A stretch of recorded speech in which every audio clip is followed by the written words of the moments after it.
I need a better cue than that. Sorry.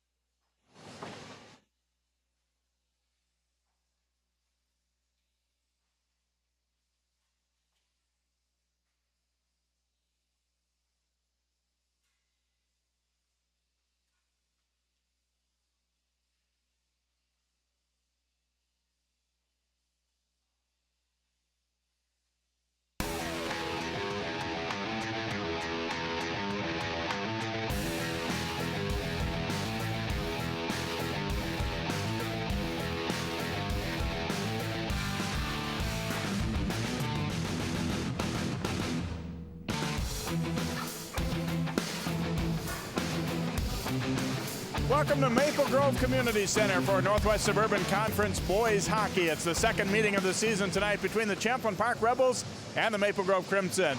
Hi, I'm Jay Wilcox along with Dan Ficken. And Dan, we're into January now, starting to kind of be money time for these teams. You head to that second portion of the conference schedule, and they want to be playing their best hockey. Right now, both teams around that 500 mark and looking to make a push toward playoff time. Yeah, right now is when you got to take all that Christmas tournament stuff and turn it into a winning combination here. You're getting ready for sections, and your seeding is very important. That's why this game's important too. Like I said, they're both around 500.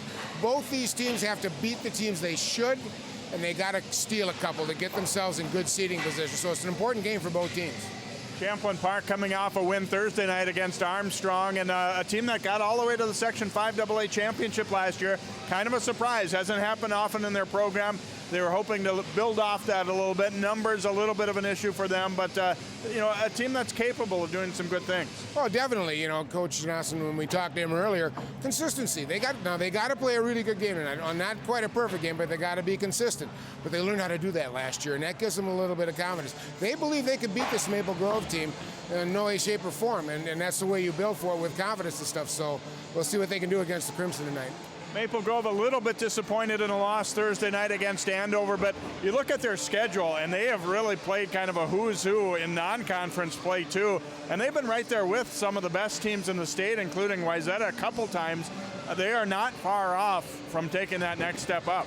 No, they really aren't. They have tremendous skill, and they've been right there with the ranked teams. Here's the problem. They got to beat the teams they're supposed to beat. They can't give up games like teams against Andover, so that's what they got to work on here these last few games before we go to sections. Beat where you're supposed to, and get real close, or knock off an Elk River or a Blaine and get it going. And they have the talent to do it. They got to stay out of the box, which has been a bit of a problem for them early. But if they can do that and play with the speed and skill they got, they could be in the section final this year very easily. Let's talk about key players to keep an eye on in tonight's contest. We're going to go with the Lucky Sevens here for both teams, starting with Champlin Park and Bryce Plunkett. Real consistent, steady kid. He's the guy that'll go play good offense for you. He'll come back and play good defense.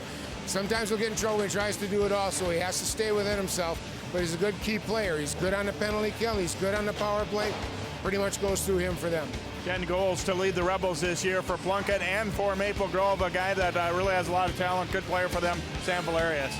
Well, a couple of years ago when they made that run to state, Valerius in sections was enormous, and he ain't. He's a small little guy, but he's a pest. And he's speedy, and he's pesky, and he really can play. He really annoys the other team very much, but he also plays well with his teammates. He moves the puck, and he creates things for them. So he's been a real catalyst for them, and he's got to have a good second half here, Jay, if the Crimson are going to go places. All right, Maple Grove won the first meeting with the Rebels. Champlin Park will try and turn the tables here tonight. Northwest Suburban Boys Hockey will drop the puck in a moment on 12 Sports.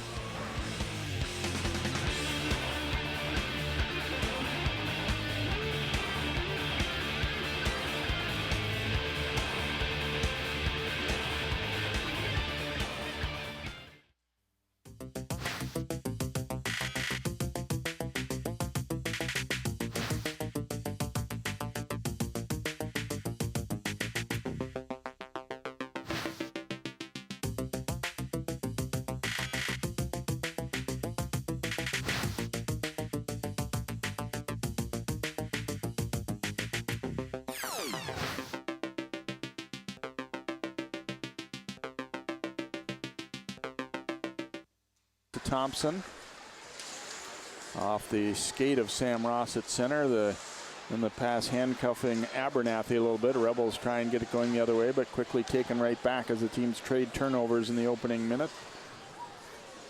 Pass back into the Rebels blue zone here. Nick Schmidtke picking it up there. Yeah, pass just deflected before they could get a rush going with Jacob Aberwald there. And the centering pass, Josh Passold takes that one away for the Crimson, and it kicks over to the corner. Rebels able to keep it in along the blue line as Valerius tries to dig it free there for Maple Grove. And they'll work it back and start on the other side here. Thompson sending it ahead. Caught up in the skates there of Joe Norenberg. And back out to center, relayed right back in. Rebels need to touch up and do so. There's Goodman back there to stop it. They can't quite get it out of the zone. Controlled here on the bounce, and a shot sailed wide by Derek Smith. Centering pass here, deflection, wow. Smith got a piece of that one in close and handcuffed Goodman, but he's able to keep it out of the net. Rebels, that was a real sneaky chance developing there.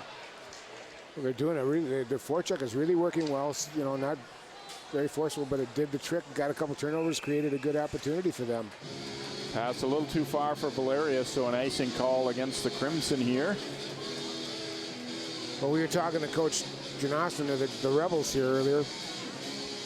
There's a look at John Bray. Yeah, he's played all their games so far. Pretty decent numbers of just over 90% saves.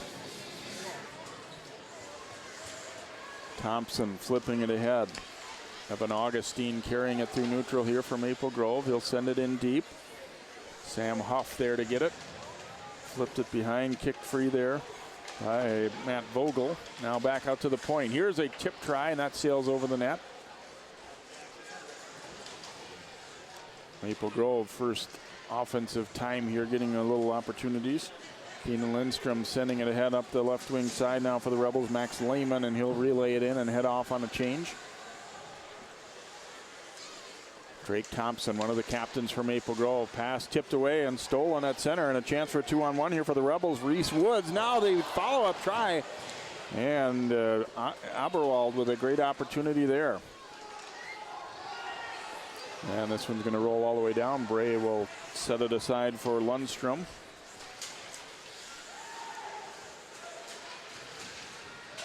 Maple Grove, I think, in general, probably consider the faster team, but some of the wide open stuff has gone the Rebels' way a little bit in the early going here.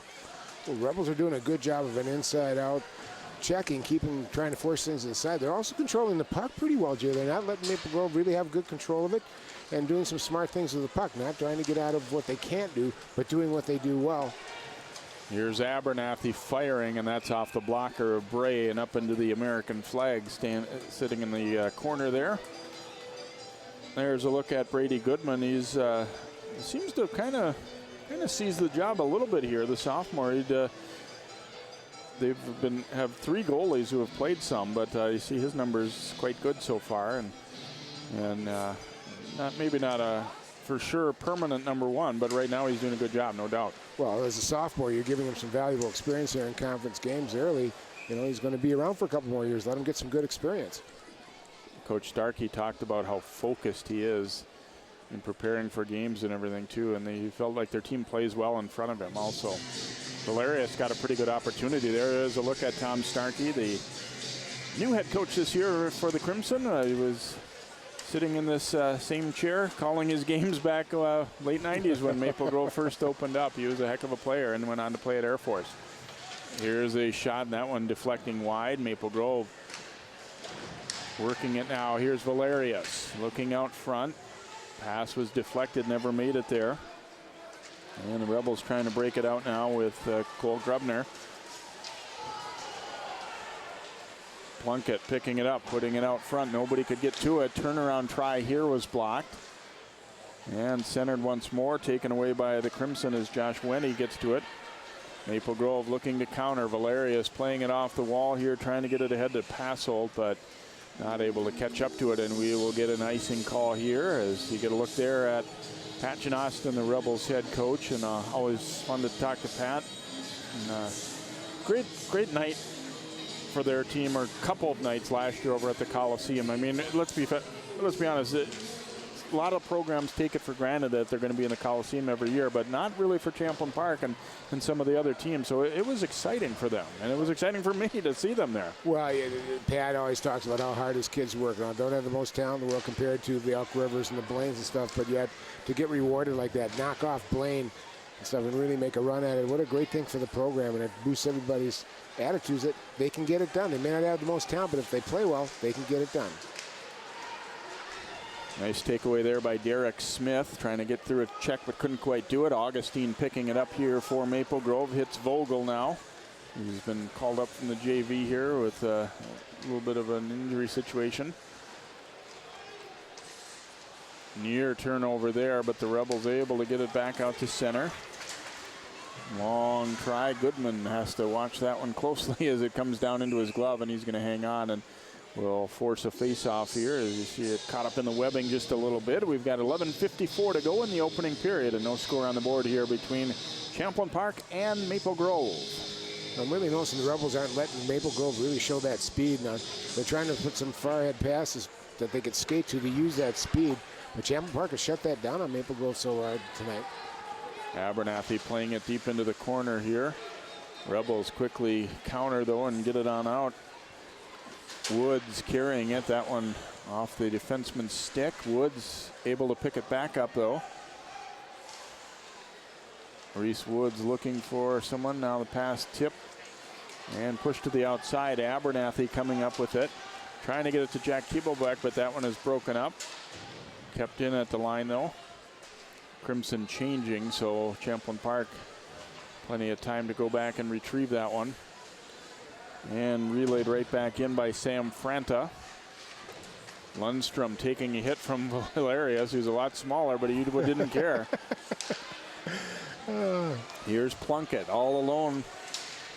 And Coach Janossen said he's one of our, one guy on our team that really can create offense, on the rush by himself a little bit too there. And that time he didn't have any help, so had no choice. Off a skate, they can't get it out. Valerius picks it up. Valerius looking for a little give and go, goes to the net, couldn't get a stick on it, but still dangerous pass hole, the shot, and a nice save by Bray with the pad. Now dumped in deep again. Valerius putting it out front. Oh, and it trickles just wide off Joe Norenberg's shot. Passold up with it. Maple Grove buzzing on this shift. Norenberg will drop it back out to the point here to Wente. Here's his shot. Off the outside of the net. Few people thought it had gone in there. Plunkett now. Rebels really need to get this one cleared as Maple Grove's had a great shift. Valerius circling at center. Cuts right through a couple guys. Penalty coming. Passold shot stopped. And now we'll get our whistle. And here's our first penalty of the game. It's going to be a high stick against Champlin Park. I think they're going to get Grubner for the penalty. Yeah, Grubner got caught a little bit off balance. I don't think he meant to put it into the mush of Valerius, but he certainly did. That's going to cost him 2 minutes here. All of a sudden, that Valerius line really picked it up on that last shift, Jay. Looks like Coach Starkey's double shifting them a little bit to try to get the offense going here and get some more opportunities. So we'll see how that power play is working now. It's been a little dysfunctional this year. They need to get this one straightened out if they're going to make a run.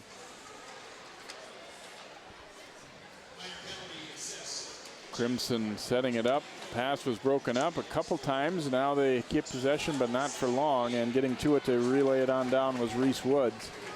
And Goodman will come out to stop it. Of course, Maple Grove had that top line out, so that's kind of their first power play group too. So yep. The second group out there to start it out at least. Joe Norenberg now carrying it. Norenberg trying to get control as it goes to the corner. Has a little space to get it out to the point. Now they'll swing it across here to Huff. Huff faking the shot. Goes around the defenseman, then hit a skate on that shot. Out high, a quick shot off a shin pad, and then the rebound sent over the top of the cage there by Huff. And then popped back out of there, chopped by Anthony Toberman for Champlin Park. Back in and then right back out. Maple Grove was changing and a little slow to do so, and now it comes up over the glass and out of play here, so we get a stoppage. 8:54 to go here in period number one. Maple Grove on the power play. Crimson got a good roll there going, Jay. They had created a couple nice opportunities there. Moved the puck very crisply and nicely. If they can get that going, boy, that can make a lot of difference here.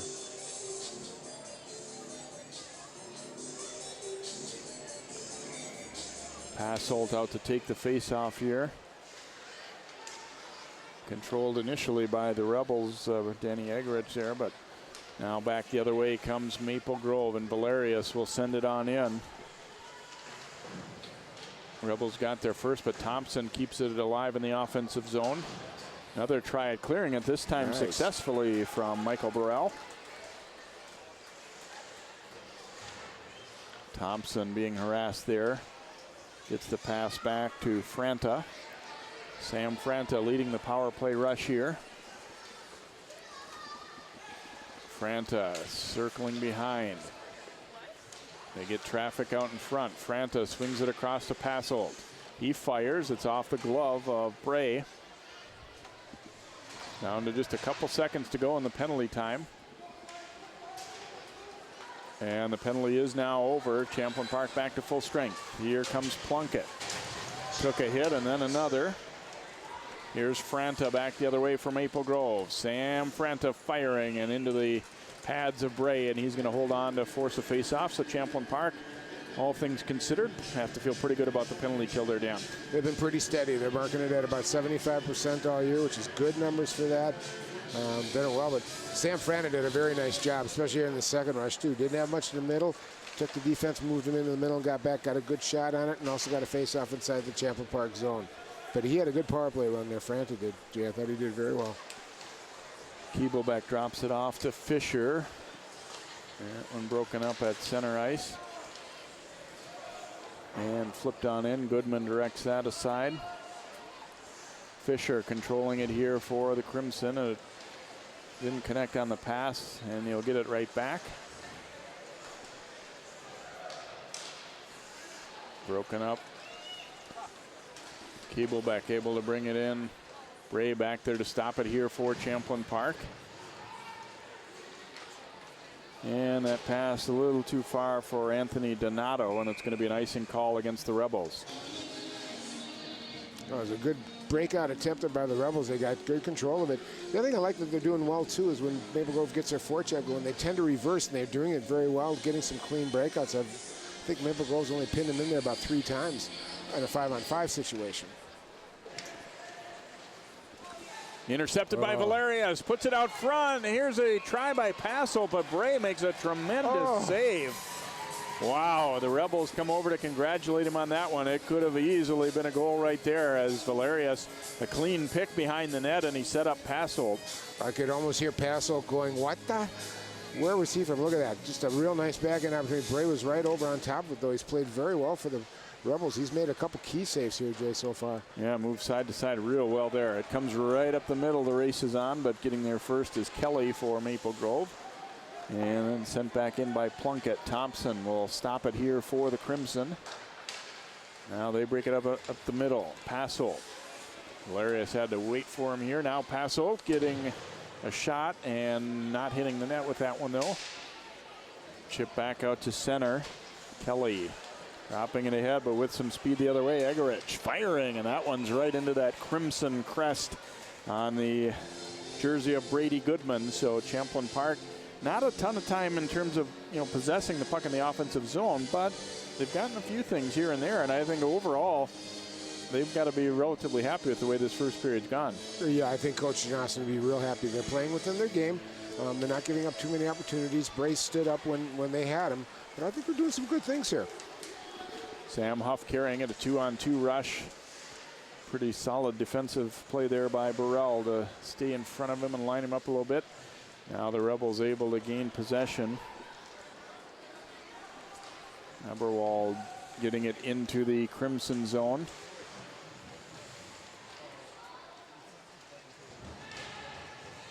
Follow-up opportunity here now by Schmidt. Nobody can get to it for the Rebels, and now pop back out to center. Tipped into the zone by Vogel. Vogel takes a check. Vogel fighting hard there, and then a little painful there. He didn't have, they were changing behind him, so he had to do his best to keep the puck in deep. And he knew he was going to get hit, but he was willing to do it for the team.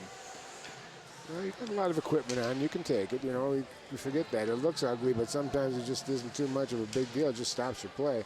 I'm really surprised with you. I thought there'd be more physical play there. in this game than there has been. Crimson able to keep the puck in, but gathered up now by Mason Van Tile, one of the Rebels captains. Nice job of reversing it here. He floated out to center. Wente interrupted that rush, so Plunkett has to circle back for it. Nice little pass across. Looking for Max Turgeon. Now Plunkett with somebody out front. Here's his shot. Oh, nice play. Anthony Tauberman puts it away for Champlin Park, and they grab a 1-0 lead. You could see that one developing once they came up with that loose puck, that they had the numbers out front, and would they make the right play with it? And the answer is absolutely yes. And put away there by Tauberman for the Rebels. Well, Tauberman came in real nice. Watch him come down the slide. It's a good play here. Plunkett gets it up front, and he just gets a stick in shooting position and just rips it really fast.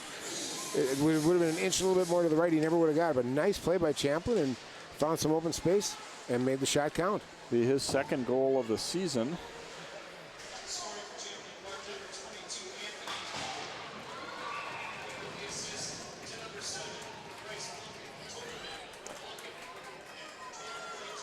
Plunkett will get the lone assist. Sorry, Dan. Yeah, Plunkett, again, spreading his assists out and helping out his teammates look better or play better and getting him out to a 1-0 lead.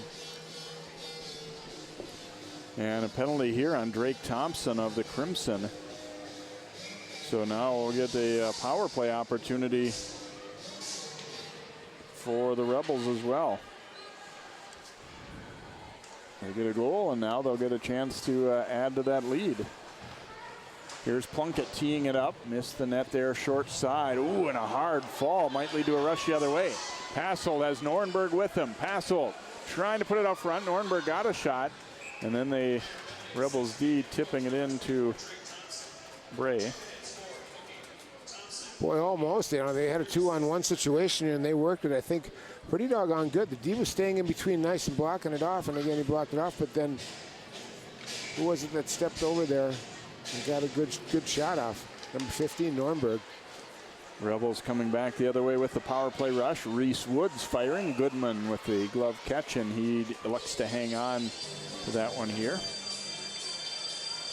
Well, that shot and that save helps the Rebels get a face-off inside the zone, change their players up, get the next power play up in here, see if they can do something with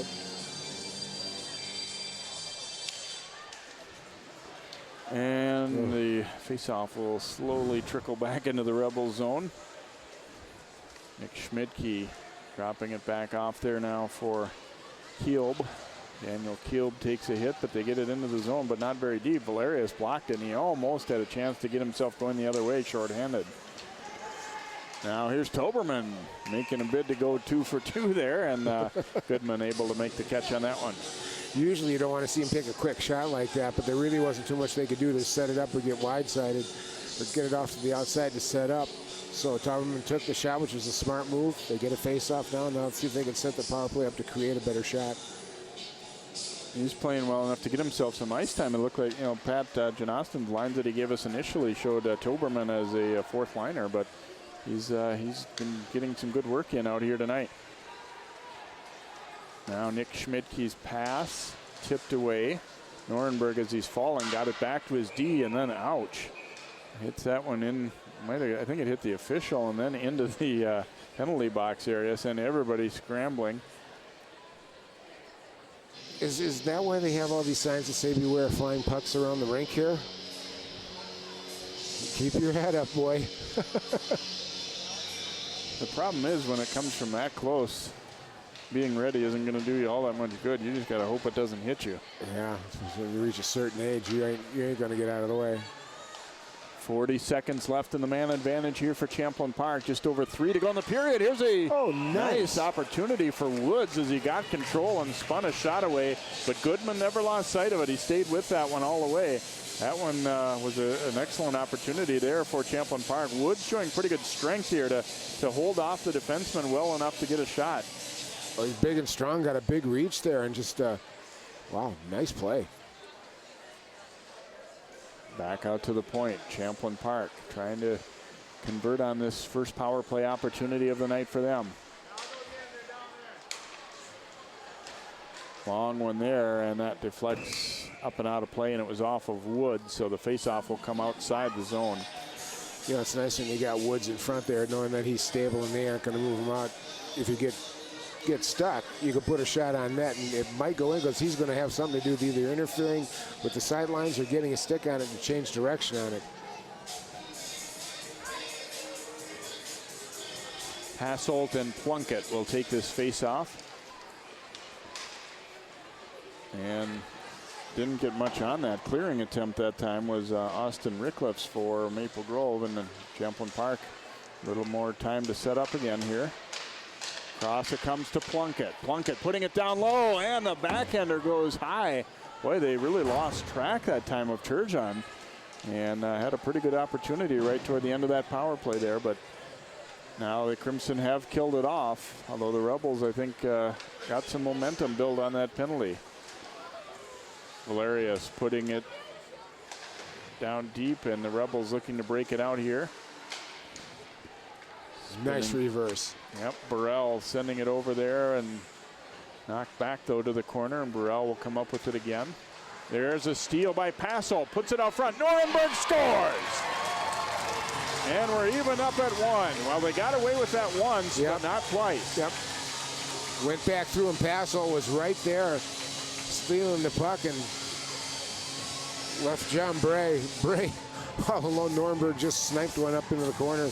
And then we got a tie game with 1:46 left. Well, you don't want to see yourself get scored on the last 2 minutes of the period, but big mistake here trying to go through. There's Passel coming through, gets it out. He knows Nuremberg's in front, just gets it right on his stick from a backhand pass and just buries it from about 15 feet out.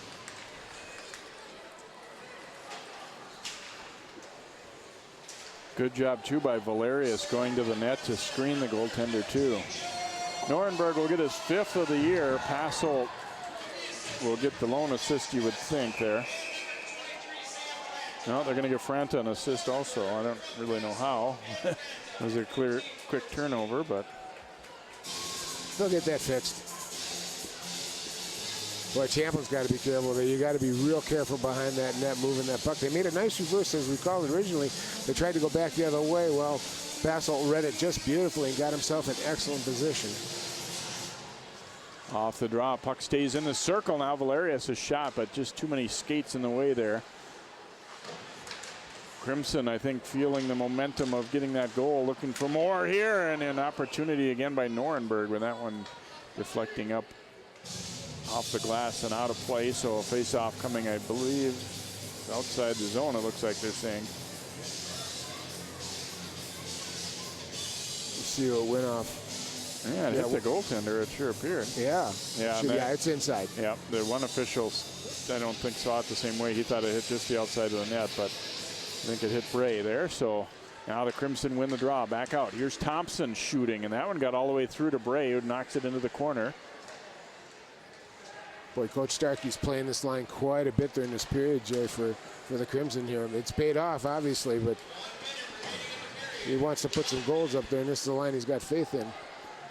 Chop back into the Rebel zone as we go under a minute to play in the period. Nuremberg forces a turnover again. Puck's loose out front. Valerius trying to get a swing at it. It's still in some skates. Now Nuremberg shooting. And that one didn't quite get there, and it's all Crimson right now late in this period. Thompson sending it over to Passel, but chopped away from him, and they'll have to regroup as he looks up at the clock here. Still plenty of time. Valerius getting control here for Maple Grove. Valerius.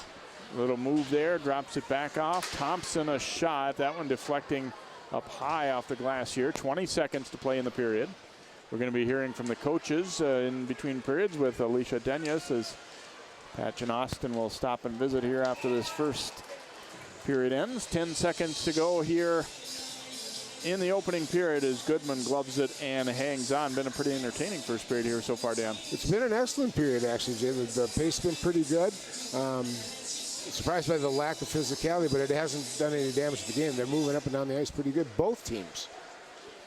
Rebels control the draw, and then that shot or pass deflecting wide of the net and lifted back into the Rebel zone, but we will get the buzzer here to end the opening period of play. Champlin Park struck first, and then Maple Grove tying it up on Nuremberg's goal.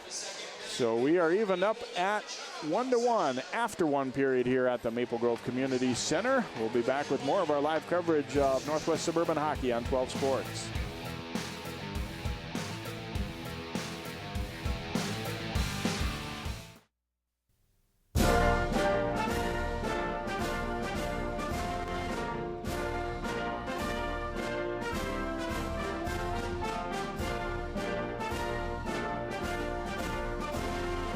Just a reminder, kids who participate in high school activities tend to go a little farther than those who don't.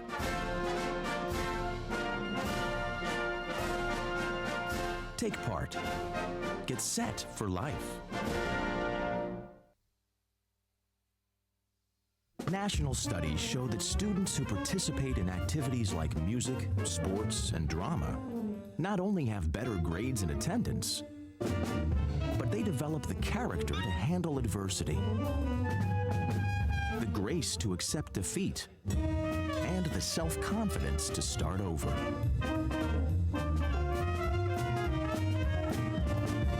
Take part. Get set for life.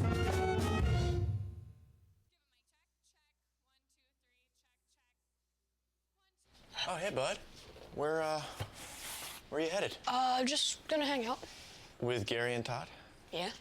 I've been meaning to ask you, is there any drinking going on in this crowd? No? If any of your buddies ever pressure you to take a drink, just tell them you promised your dad you wouldn't. I'd do anything to keep you safe. Okay, I will. I hope this is working. I promise. Love you too, Dad. They really do hear you. For tips on what to say, visit underagedrinking.samhsa.gov.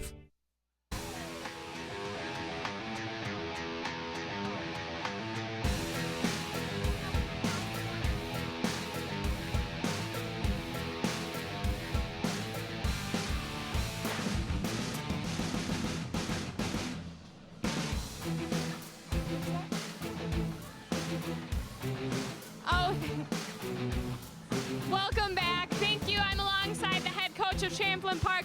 And Coach, you said before the game that in order to be competitive tonight, you're going to have to be consistent. How do you assess the first period? You know, overall, we're pretty happy. I mean, they're so fast. I mean, they got so many good players that unless we really come back and help out in our own zone, we're going to be in trouble. So for the most part, we did that. We made one little mistake and you know, and they scored that goal on it. So we're going to have to be better as the game goes along, but so far, so good.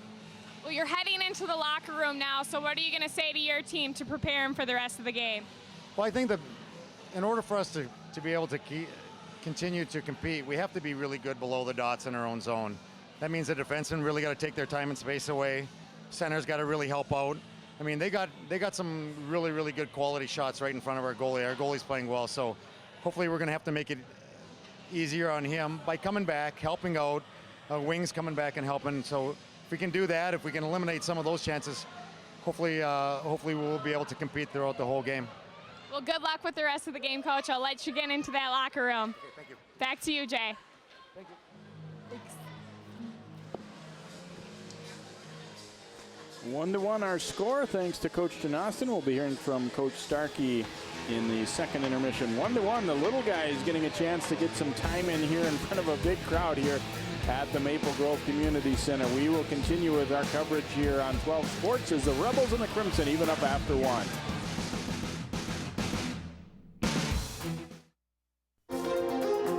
A Brooklyn Park church received some unwelcome visitors this past weekend. Volunteers really do have their work cut out for them. They'll be inspecting 23,000 residential lots and city boulevards. The problem began when the railroad decided to increase the train's speed. In the process, they had to raise a portion of the track over here. Fire crews got a call around 4 Friday morning from a passerby alerting them to a deck fire. This time, little lob for Winnicky, trying to go up and get it. Touchdown! We have a job to do out here today. To be a winning team, you have to work like a winning team. My team depends on me. And my team is 50,000 strong. Looks like a lot of work's going into this. This is what it feels like to be part of a team. A winning team. The Action Team. Get in on the action at actionteam.org. Are you in?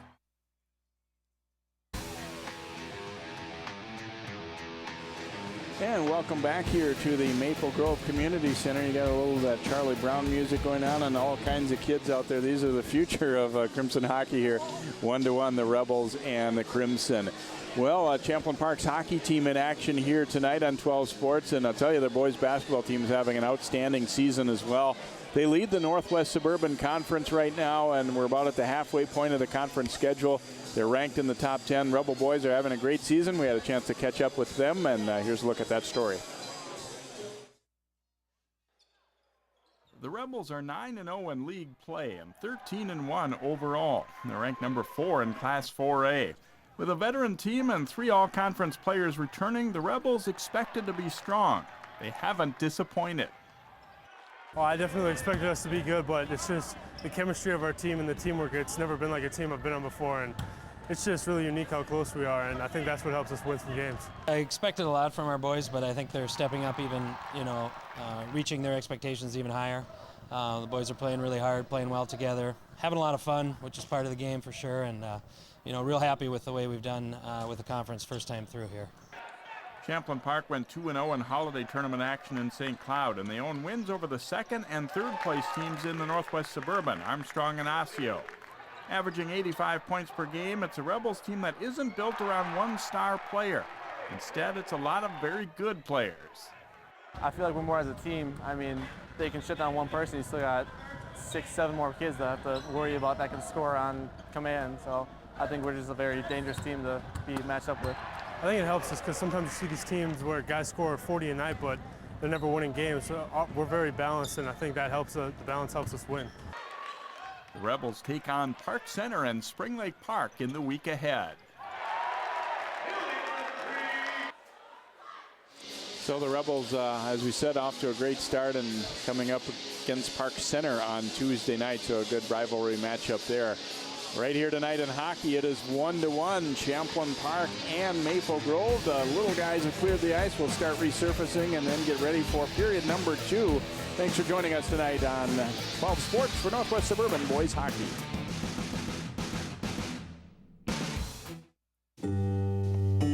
We hold these truths to be self-evident, that all men are created equal. The torch has been passed to a new generation of Americans. The American dream need not forever be deferred. This is the richest and the most powerful country.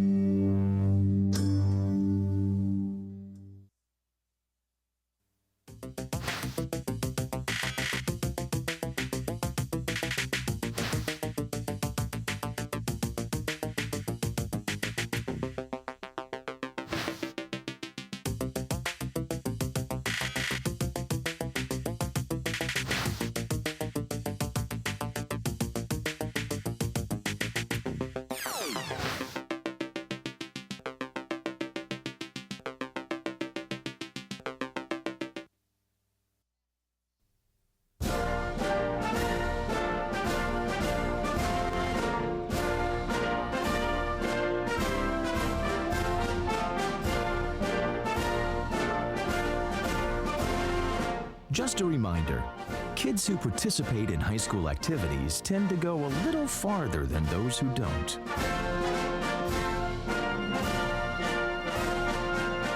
Take part. Get set for life. Oh, hey, bud. Where are you headed? Just gonna hang out. With Gary and Todd? Yeah? I've been meaning to ask you, is there any drinking going on in this crowd? No. If any of your buddies ever pressure you to take a drink, just tell them you promised your dad you wouldn't. I'd do anything to keep you safe. Okay, I will. I hope this is working. I promise. Love you too, Dad. They really do hear you. For tips on what to say, visit underagedrinking.samhsa.gov.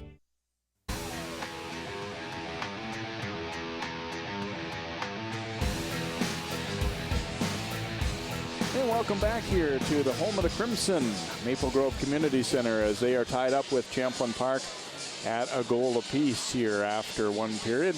Jay Wilcox along with Dan Ficken. And Dan, we're kind of, as we said, getting into that mid-January when it starts to feel like the real season starts to go here. And your impression so far in Northwest Suburban? We've got some top teams that have been ranked, particularly looking at Blaine and Elk River. They met this week with Elk River beating Blaine by a 6-4 score to kind of draw first blood in terms of trying to get a conference title anyway. Well, we kind of looking at the conference, it is kind of a case of the haves and the have-nots. You know, we've got Elk River, we've got Blaine, Centennial, who went to state last year. You know, you would have to put them as the favorites in the conference right now. But Maple Grove is coming on. Champlin Park's coming on. So you see some of these middle teams coming in and start, you know, putting some victories together and working for seeding. And a lot of times the seeding in the section is very important to how you're going to do in it, depending if you get Blaine #1 for the first game or maybe the second game. So that's kind of what we're looking at in the conference right now. So it's a little top-heavy, but we'll see what happens. I think a lot of times that second time around meeting a team is when it gets real interesting, too. You know, a team that's playing well in mid-December isn't necessarily the team that's playing well in mid-February, and obviously that's what you're hoping to build toward, because those 3 games at the end of the season in section play are what really matters the most. Well, you know, and we've seen factors in hockey, too. We've got injuries. We've got 2 key people for both teams out tonight, you know, that are going to affect how this game's going to come. Getting a goaltender hot. I mean, we've seen goaltenders get on their head and take a below 500 team and put them into contention for a section championship and stuff. So that could happen, too. And we're seeing 2 kind of surprising goaltenders here we hadn't heard about before that are starting to pick up the pace for Champlin and Maple Grove. So we'll see who emerges here as the rest of the conference season goes on. As for this first period here tonight, what needs to change for each team, or what did you like about what each team did? You know, first of all, I liked the way both teams played. It was pretty good flow back and forth. I thought the physical play was good and was key. Puck movement was very good.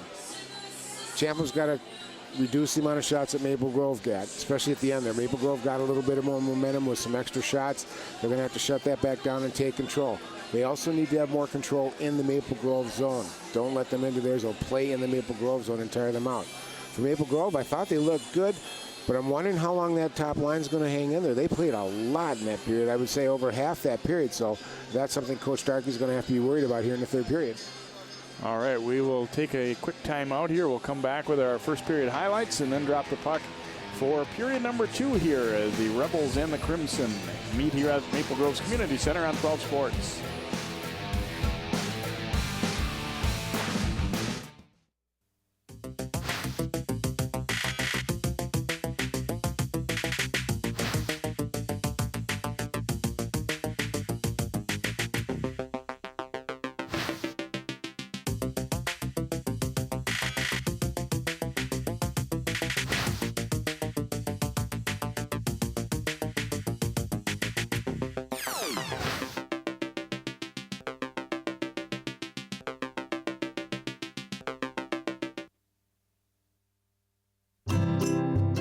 Think you found every hazard out here today?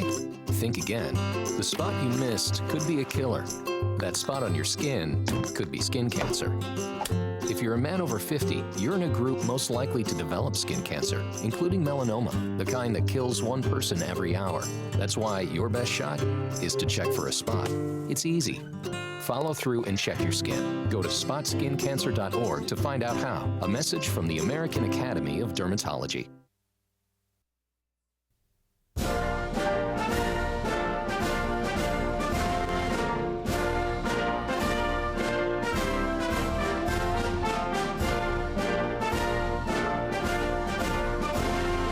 Just a reminder, kids who participate in high school activities tend to go a little farther than those who don't.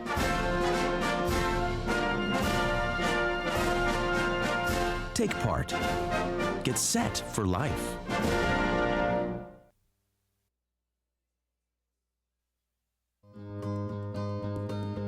You always made sure I brushed my teeth. You told me that smart was cool. You always told me to dream big. To all of those parents who took the time to make raising their children their most important job, we'd like to say, thank you. Thank you. From the bottom of my heart, thanks, Mom and Dad. This message is brought to you by the U.S. Air Force.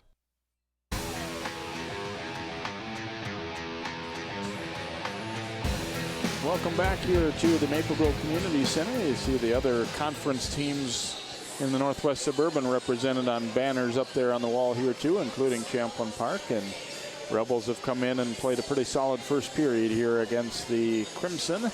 We'll take a look at some highlights from our opening period of play here. Maple Grove getting an opportunity here, a little give and go, and then the follow-up turnaround try by Passold, kicked out of there by Bray. And then here's another opportunity there for Norenberg that pushed just wide. And then at the other end, a shot on the rush, fired by Egridge for Champlin Park. And here's Plunkett setting it up front. Toberman, nice long reach to get to that one and snaps off the quick shot. That put the Rebels up. Plunkett getting the lone assist, and then Passold picks it off behind the net. Norenberg snapping it home. That one came at 15-14, so just about 3 minutes after the first one. See the shots in the first period favoring the Crimson, but only slightly, 11-9. Scoring chances were about even, and each team took one minor penalty in that opening period of play. We'll be back with our second period coming up here. It's a Saturday night of hockey from the Maple Grove Community Center here live on 12 Sports.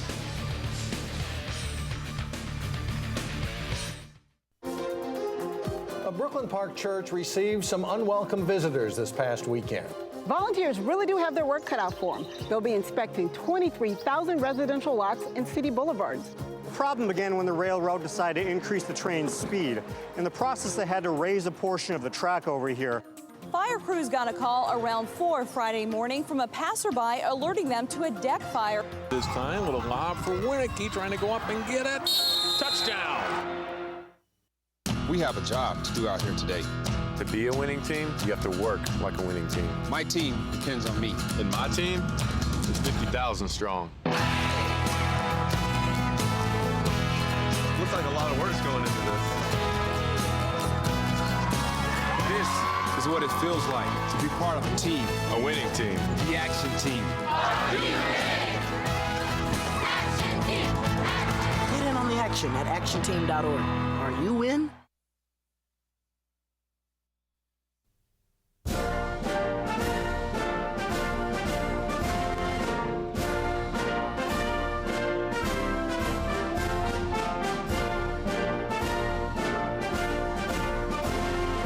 Just a reminder, kids who participate in high school activities tend to go a little farther than those who don't.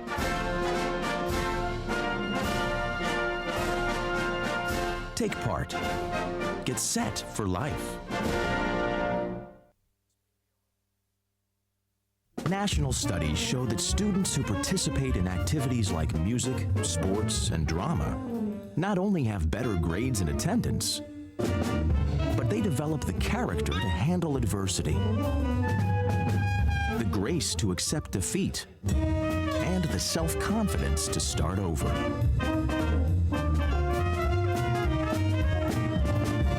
Take part. Get set for life. A Brooklyn Park church received some unwelcome visitors this past weekend. Volunteers really do have their work cut out for them. They'll be inspecting 23,000 residential lots and city boulevards. The problem began when the railroad decided to increase the train's speed. In the process, they had to raise a portion of the track over here. Fire crews got a call around 4 Friday morning from a passerby alerting them to a deck fire. This time, little lob for Winnicky, trying to go up and get it. Touchdown! We have a job to do out here today. To be a winning team, you have to work like a winning team. My team depends on me. And my team is 50,000 strong. Looks like a lot of work's going into this. This is what it feels like to be part of a team. A winning team. The Action Team. Get in on the action at actionteam.org. Are you in?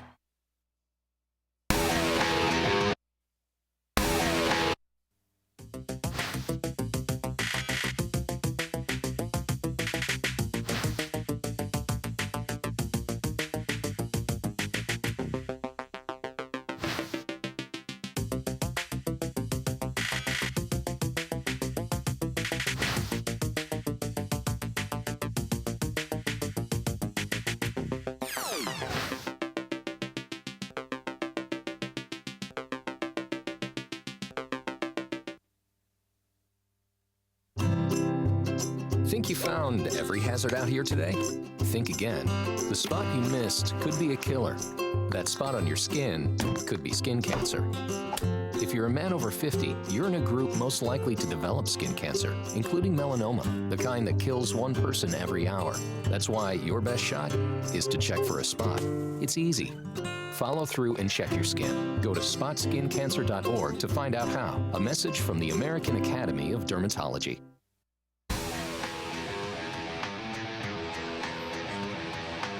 And welcome back. You gotta love the vintage Ducks jerseys there as they put the nets back in place for period number 2 here. And this team's coming back out, and I'm sure, you know, the Rebels, you didn't love to give up that late goal, but overall, I thought they did play a solid first period.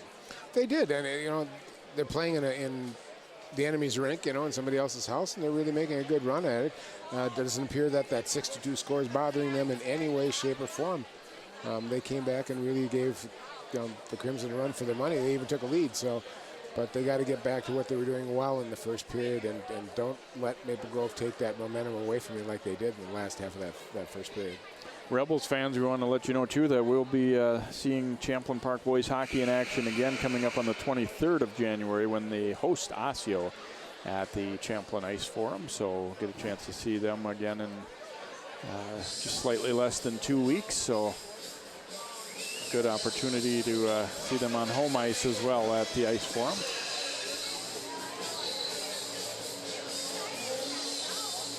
Maple Grove, I'm sure, you know, you beat a team once earlier in the season, and I think there's a little bit of a natural tendency to maybe not be quite as jacked up against them as you would have been, you know, to play a team that, you know, stayed right with you, or another bigger rivals, perhaps like Osseo or Blaine, something like that. So I'm sure they probably got a little talking to in that first period, say, okay, no time to panic, but we need to do better.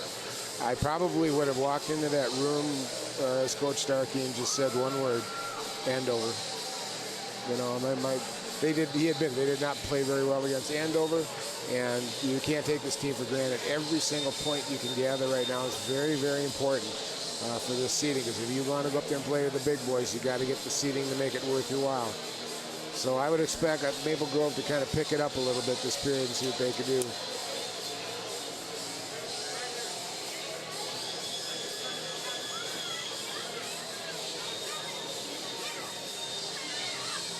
I'm kind of enjoying these stories through the 2 goaltenders on each team too that were kind of surprises, I think, for both coaches. They were talking very enthusiastically about them, but as kind of a surprise to both of them as they're standing up. I thought both played very well in that first period. Yeah, and they've got, you know, a couple of years to go in each case too. Both of them 10th graders. So Passel and Plunkett will face it off to begin period number 2 here. Penalty boxes are empty as we will drop the puck for second period, and we're underway here. The Rebels control it to start it out. Pass flipped across. Van Tyle able to come up with it, and then taken away though by Maple Grove. Van Tyle will circle back with it here. Pass ahead to Plunkett. It pops away from him though as he was caught up in traffic. Van Tyle is now going to send it on in. Drake Thompson playing the carom there and floats one back out to the Rebels line. Turn right back the other way. Thompson throwing a check there, and coming over is Jack Kelly to play it for Maple Grove. Now Passolt to Norenberg on the left wing. Rebels able to gain control and flip back around there by Van Tyle. They break it on out here with Grebner, but stopped at center there. Thompson sends it back in. Van Tyle right back out with it. And Turgeon takes a hit, but gets it in deep there for Champlin Park. Thompson, they'll let it go through. Passel couldn't quite come up with that one. And now sent back into the Crimson zone. Thompson chasing it down here for Maple Grove. Bangs it on out of there and waiting for it. Just staying on side there for Maple Grove is Huff. And they try and get a chance right up the slot, but it doesn't pan out. Now a turnover here, and Maple Grove's Augustine up with it. Augustine has plenty of room. He fires and hits the crossbar. He had all day to line that one up and just about put Maple Grove ahead as he was able to beat Bray, but got ironed. Somebody finally got control of the puck and created an opportunity. It's almost like a tennis match. That puck's going back and forth. Nobody wants to grab hold of control of it and create something here, except for that last play there. Out front, a wraparound try there and went sent wide by Donato. Ooh. And now tip loose. Race is on though, and Peel will get there first for Champlin Park. And Smith bringing it forward, but chopped away from him. Smith sending it on in.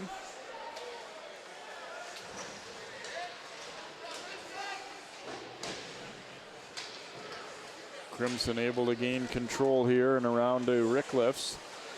But now Smith knifing in to get it for Champlin Park. Put it out front. Here's a turnaround try there by Donato. Nice move by Plunkett, but then Augustine stepped in to help out. And played right back in behind the goal again, and Franta will get there, but he turns it over. Plunkett picking it off. Plunkett to the backhand, and a nice stop made by Goodman. Kind of reminiscent to how Maple Grove got their goal. Yes. Reading a reversal very well was Plunkett. Yeah, came back, made a beautiful move there, and this is precisely what Champlin want to do: control the puck in the Maple Grove zone. Look at the move here by Plunkett, beautiful. Gives him a look, takes it away, but Goodman right on top of goalie for Maple Grove makes a good stop. That shot blocked, and it bounces all the way back into the Rebels zone. And tip back out to center here. Kelly swinging it across to Thompson. And relayed in, but not very deep there. Right back out it comes. Turgeon. Now the pass gets over to Grubner, carrying it up the right wing here for Champlin Park. Grubner and Kelly battle for it. And now coming in to take it away is Ross for Maple Grove. Sam Ross floats it in. Bray will stop it there. Van Tile's pass off target. Thompson sends it right back in and went off Van Tile's skate and into the corner. Rebels trying to get that puck in deep and finally do. Thompson will track it down here for Maple Grove. Not real crisp on their breakout so far. It's been either dump the puck or both teams, the second period has been very disjointed. Here comes Valerius to Norenberg on the left side. Back for Valerius, but broken up. Now Kelly sends a long one wide of the target. Franta dumping it back down deep. Norenberg will come up with it there. Norenberg trying to maintain control. Now Valerius comes in to help. Valerius gets dumped, but Norenberg up with the puck. And a shot there, stick save by Bray as it pops high off the glass. Passold getting it to Norenberg. Passold, nice pass back to Valerius. Leaving it out, here's a drive, rebound and a goal, Norenberg. They move the puck so well and they get rewarded with Norenberg's rebound goal. Well, Bray made a nice save on the first shot by Franta, but it came in so quick he couldn't control the rebound. It came out front, and Norenberg was right there again for the second time. And buries it and puts it away after an extended time, pressure time, and good forechecking by the Crimson inside the Rebel zone. Great pass there by Passolt, and then Valerius dropping it back. Franta, the big hammer pad save, but Norenberg able to get his stick free. Nobody really picking him up, and puts it away. Maple Grove got really a good battle in the corner back there, and they got both the D stuck behind the net, and they didn't get back in front in time, so Norenberg was open to put that puck away.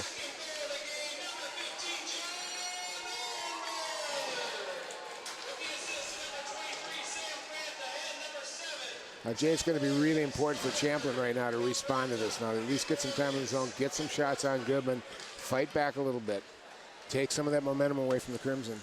Franta and Valerius getting the assist on Norenberg's goal. 6th of the year, 2nd of the night at 4:20 here of period number 2. And now the Rebels able to come up with it. Centering pass, and it just bounces away from Donato. Huff trying to get control, and now does. Almost got all the way through there. And the Rebels able to take it back away from him and back the other way. Grubner lost it. Thompson relaying it to himself. Up the left side, Drake Thompson, the defenseman, jumping into the play here. Drops it back out to the point, and a tip. Wow, the net was empty for a moment as sliding over for the initial shot there was Bray. Now here comes Plunkett, dropping it back Centering pass, and that one just off the outside of the net from Turgeon. Good play to find the trailer there for Champlin Park, but not too bad a back check there. Now they pop it back out to center, and here come the Crimson. Ross trying to drop it over, but Plunkett steals that. A chance going the other way now. Bounces off of Aberwald's stick. Kelly trying to tie him up in the corner here as they joust for it there. Puck kicked free, literally, by Abernathy. And back out to center, tip free, and the Crimson with Abernathy getting control, trying to put it out front, but it was deflected. Passolt. Ooh, nice job to avoid that hit. Then he took a check on the second one. Lundstrom sending it around, and the Rebels able to get it out, but only to center, and popped right back in by Franta. Oh, Jay, we're watching a display of both teams' first lines here. I'm telling you, but the Maple Grove just got their first line back out there again after they scored. They double shifted them, and Champlin Park just before this had their first line up, putting pressure on the Maple Grove zone. And tipped on goal there by Passolt. Boy, they had they almost benefited from a pass was way behind Valerius, but it deflected off a Champlin Park player and gave him an opportunity. Yeah. But he was having to spin backward for it and couldn't get a real good shot away. Oh, the pace picked up too all of a sudden after that goal got scored. We see a great opportunity here. There you go, right there.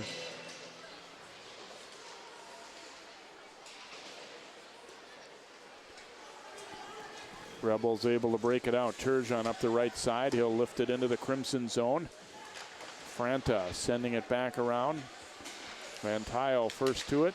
Now centering pass, and a backhander right on net. Save there by Goodman on the attempt from Donato. Champlin Park's had a few of them like that tonight where it hasn't looked like it was going to be all that much, and then all of a sudden they get a good opportunity. That's the good thing about hockey, Jay. Just the creation you can have, and all of a sudden you get a puck moving in the right direction. You create something really fast. Both goaltenders too, I think, are playing very well tonight too. Being young and putting in it. But I agree with both coaches that they've really stepped up, and the confidence that gives you as a team to be able to go into attack and know that your backside's covered. It makes a lot of difference. Comes out to the line, nearly came out, but not quite. Dumped back into the corner by Van Tile here. And cleared back beyond Van Tile. They're going to wave off icing here. Van Tile giving chase with Norenberg. It goes off the back of the net. Not exactly sure why they waved icing there. Van Tile could have played the puck. He didn't feel he put a good enough effort skating to go after it. They watched that really close. Here's Passolt flinging one off the end boards, and Bray loses his stick. Give him a stick. He gets one from a forward or a defenseman there, Van Tile. Now he gets the exchange made, gets his goal stick back, and they escape with no harm done there. Rebels able to dump it on in and head off on a change here as Kelly comes back to play it for Maple Grove. Norenberg tipping it toward Valerius. Passolt throwing a little bit of a check there as he's down on the ice there, but bothered it anyway. Thompson puts one on goal, and then the rebound laying loose. Bray, that one was tipped, it looked like, on the way in, and he had some trouble with it. Maple Grove has had a better period this second in terms of getting good chances. Now a rush the other way, though, as Egerich carrying it. Fires, and the save made there by Goodman. Back down to the corner here. Kelly waiting for it and gets control. Now Thompson. They tried to go to Valerius, but didn't quite connect there with Kiebelbeck. Ross hustles in to get it for the Crimson. Trying to drop it for Vogel there. And it'll come back out to neutral. Nice pass across to Franta. The Rebels right now basically are playing 5-on-4. One of their D has lost his stick. Yeah, that's Schmidtke. It's not a good thing right now. I'll tell you, somebody should have got the stick to him. Back out, Franta swings it across. Here's the shot, trying to get it through traffic, but Augustine had the puck hit him as he was falling. And now Franta will have to regroup. The official out there carrying that stick right now. And maybe he's going to be asked to jump in and play for the Rebels a little bit there. Still haven't been able to get off, and there you see the guy very short-handed out there is Nick Schmidtke. And they want to face off badly. Yeah, Sombre is going to do just that. Schmidtke did a great job there, though. I was really impressed with the way he used his head, he used his body, and a lot of times when they lose a stick and they start throwing the body around, he gets a little too aggressive and they end up with a penalty. I thought he played it very smart. He knew when to push off. He knew when to let go. He used his feet pretty good.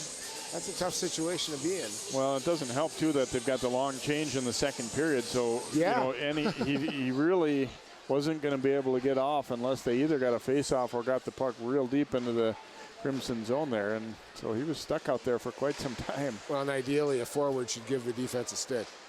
That should have happened. But, I don't know, you don't coach that too much. You got other things you got to worry about. Thompson chasing it down. Ooh, and a hit from behind, perhaps, by Egerich there. Lifted back down toward the corner, Drake Thompson.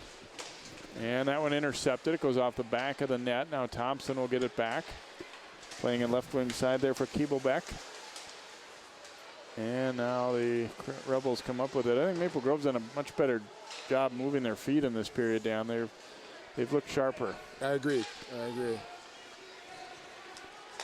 Pachalski in there taking this shot. Brock Pachalski, number 9 there for the Rebels. Just under 6 minutes to play here in the second period. Goodman making the stop there for Maple Grove. Maple Grove leads it 2-1. They've gotten the only goal of this second period is to get a look at another long one there from the point. There's one thing that we could kind of concerned about, though. It seems like the first line seem to be the ones that are being the most effective in scoring. Norenberg splits the D for the hat trick, and no. He saw an opening to jump right between them and turned on the Jets and almost got it done. Now the pass broken up.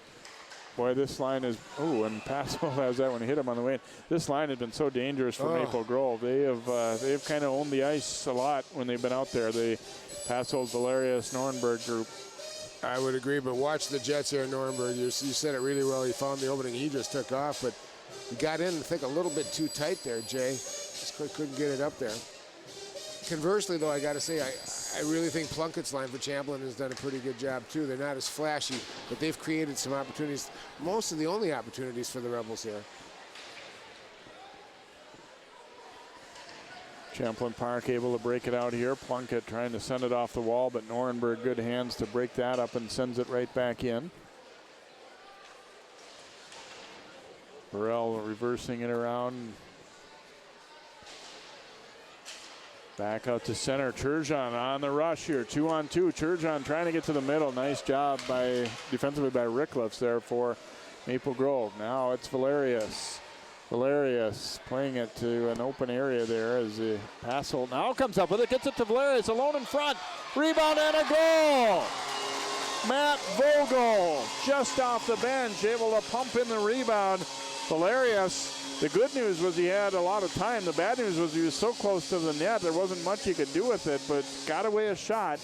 And Bray stopped it, and Vogel pumps the rebound in. And that time, Bray had absolutely no opportunity to control the rebound. It said when it came back, and Vogel just got moved up to this line. Buries it. It gets started. It said turnover here. It kind of looked like a lackadaisical effort to get to the puck, and you can't do that against the Crimson. Big hit looked really good. Unfortunately, the puck went in your net. Yeah, Passolt got cartwheeled there, but he'll take it to be involved in a goal. Vogel getting his 4th of the year.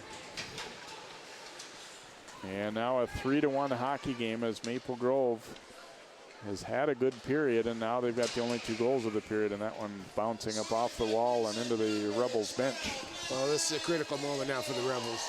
Jay, they can't give up the next goal. They have to score the next goal. If this turns into a 3-goal lead, it's going to be tough to come back from that, because they really have had some trouble putting the pucks in the net.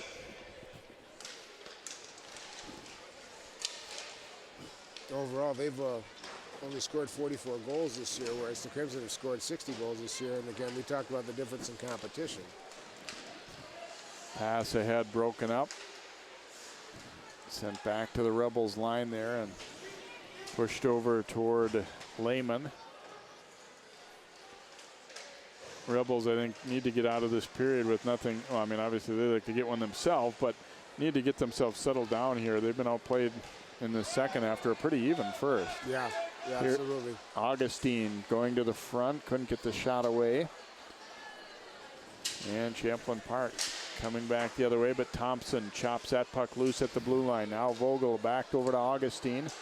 Augustine bothered from behind there as he was at the end of a shift and pretty tired. Rebels coming back hard the other way, but a solid check. Now Egerich floating one through the slot. Back down toward the corner. Egerich will come back out to the point. Lundstrom, and that one off a shin pad and back toward the Rebels line. Boy, that's just a cardinal rule. You cannot have your point shot blocked. You got to get it in deep. It doesn't matter if it gets on net. Get it down deep and make Maple Grove go the whole length of the ice. Long one there from Thompson, stopped by Bray. Now Plunkett speeding back the other way. Plunkett up the right wing. He fires, saved by Goodman.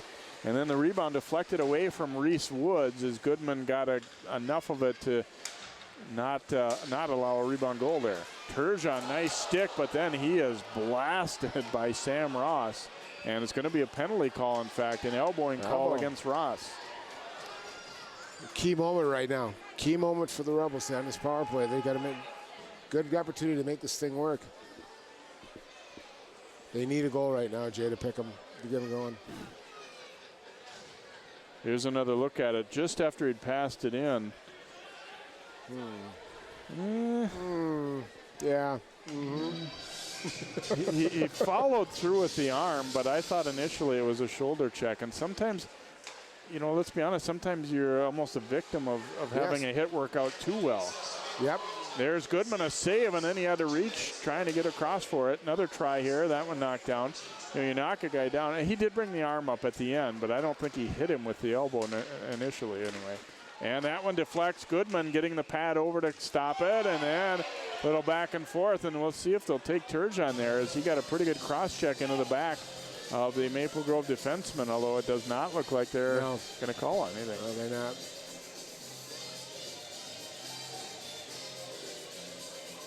Yeah, but you both agree it's kind of a little bit of a soft call here. Let's see if the Crimson can kill this off. Back out to the point. Van Tyle up with it. Now Plunkett. Van Tyle with it at the top and misfired on that pass going across to Burrell. Burrell slamming on the brakes and will bring it back the other way. Woods playing it into the corner where Kelly ties him up. Crimson trying to clear, but not out. Here's a drive and right into the body of Goodman, and we're starting to see you guys go to the net a little bit and a little more physical. Really didn't see much of that at all in the first, period and three quarters, if you will. No, it really didn't. Burrell had a good idea. If he just could have waited about another second, they could have got two bodies in front because they were going to the net. But Goodman's showing me here, the goalie from Maple Grove, if he sees it, he's going to save it. I mean, you got to get in front of him, disturb him, disrupt him somehow. And they're going to toss both centermen out. It was actually wingers who were jousting on the outside. And so now Augustine and Toberman will face off. Toberman has Champlin Park's only goal of the night, and now they throw Augustine out. Rebels win the draw again. Put out front, and it pops high in the air here. Work it down low, and skating out front was Egerich, and he'll turn back. Floating it across, but it's off the skate of Schmidtke, and now Augustine shorthanded coming back the other way. Augustine fires, and that one looked like just glanced off the skate of the defenseman. And now sent back into the Maple Grove zone, but a lot of time for Franta to come up with it. Gets it over to Rickliffs here, and he's able to bang it on out. And then here's Passold. He has Norenberg with him. Passold trying to pass it, and then it just batted away as it was right near the goal line. Rebels able to dump it in as we're down to a minute to play in the period. And Maple Grove are looking for another opportunity shorthanded. It bounces away from Passold. Jay, you think the Crimson's playing with a little confidence right now? They're down a man, and they were doing a lot of the attacking in the last 45 seconds here. Boy, they're really picking it up. Another look here. Passolt waited, and then his pass hit the defenseman's skate, and there you see it batted just. Bray had lost sight of it briefly, and they batted it away just as it was nearing the goal line. I think Passolt had it in his head a little bit that Norenberg already had a couple and maybe wanted the hat trick. I mean, it wouldn't have been a bad play to shoot or pass in that spot, but he did have an opportunity where I don't think you could have faulted him for taking that one himself. Not at all. He should have got it off sooner. He was in a little bit too close. Couldn't quite make up his mind what he wanted to do. Nice takeaway by Thompson, and then swept into the zone by Kiebelbeck. Good second period here for Maple Grove. They've gotten the only 2 goals of the period. They now lead it 3-1. And a turnover forced by the Crimson. Now back out to the point. Kelly, that one's tipped wide. Augustine was knocked down. We've got a penalty coming up against Champlin Park. With only 5 seconds to go in the period. It's going to be a hook. Van Thiel's going in, one of their top defensemen. This is going to make it a little bit tougher on the penalty kill, too, because he usually plays that role there, but he yanks him down. I believe it was a hook. Yeah, and he got the stick up in on Augustine, and good call. Crimson win the draw, and that one tipped just wide, and looks like they're going to escape the period here with it still at 3-1, but definitely a Maple Grove period as Norenberg and Vogel get on the board, and Goodman kicks out anything that Champlin Park sends his way in that second period. So our score through 2 periods here tonight, Maple Grove 3 and Champlin Park 1. We'll be back to hear from Coach Starkey and then have more of our second intermission in just a moment on 12 Sports.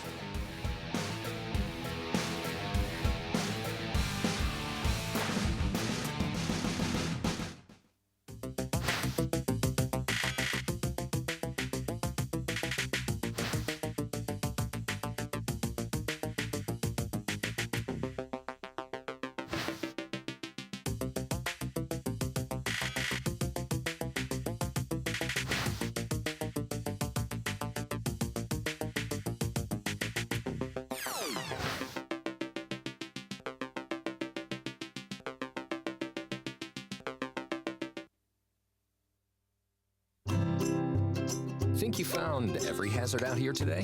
Think again. The spot you missed could be a killer. That spot on your skin could be skin cancer. If you're a man over 50, you're in a group most likely to develop skin cancer, including melanoma, the kind that kills 1 person every hour. That's why your best shot is to check for a spot. It's easy. Follow through and check your skin. Go to spotskincancer.org to find out how. A message from the American Academy of Dermatology. Welcome back here to Maple Grove Community Center, and let's go down now to Alicia standing by with Coach Starkey. Yes, thank you, Jade. Now, Coach, you guys kind of started off a little slow, but then you went on to have 3 unanswered goals. What do you think fueled this momentum? You're right. We came out very flat tonight for whatever reason. Our team has done that at different times this year, but you know we battled through that, and you know after the first 10 or so we got a little better. Second period was much better for us. You know, and for us it's all about effort. You know, I've told the guys we can be a very good team when we want to have a good work ethic and really get after it, but when we don't, we're not so good that we can play anybody out there and just win just because we're good enough. And so, you know, in the second period there, I thought our work ethic was much better, and you know, the scoreboard shows it. Well, things are rolling for you guys right now, so how do you avoid complacency the rest of the game? You know, it's kind of having that killer instinct with the guys, and you know, part of it is we've had 3-1 games this year where we've been up, and then for whatever reason we give up the lead come the end of the game. So that's motivation enough. It's happened to us before, and it'll happen again if you want to take your foot off the pedal, and you just gotta keep going to work. All right. Well, good luck with the rest of your game, Coach. Back to you, Jay. Thanks so much, Alicia, and thanks to Coach Starkey as well. 3-1 Crimson after 2 periods.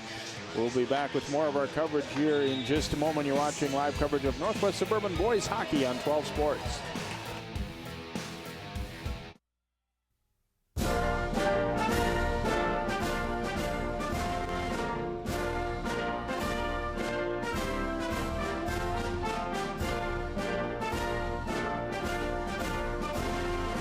Just a reminder, kids who participate in high school activities tend to go a little farther than those who don't.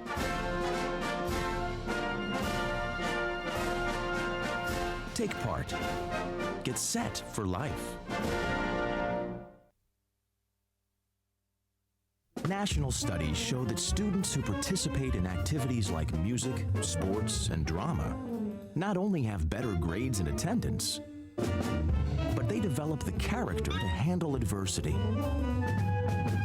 the grace to accept defeat, and the self-confidence to start over.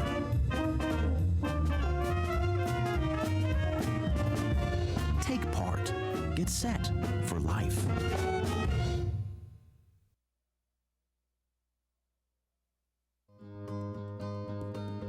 You always made sure I brushed my teeth. You told me that smart was cool. You always told me to dream big. To all of those parents who took the time to make raising their children their most important job, we'd like to say, thank you. Thank you. From the bottom of my heart, thanks, Mom and Dad. This message is brought to you by the U.S. Air Force.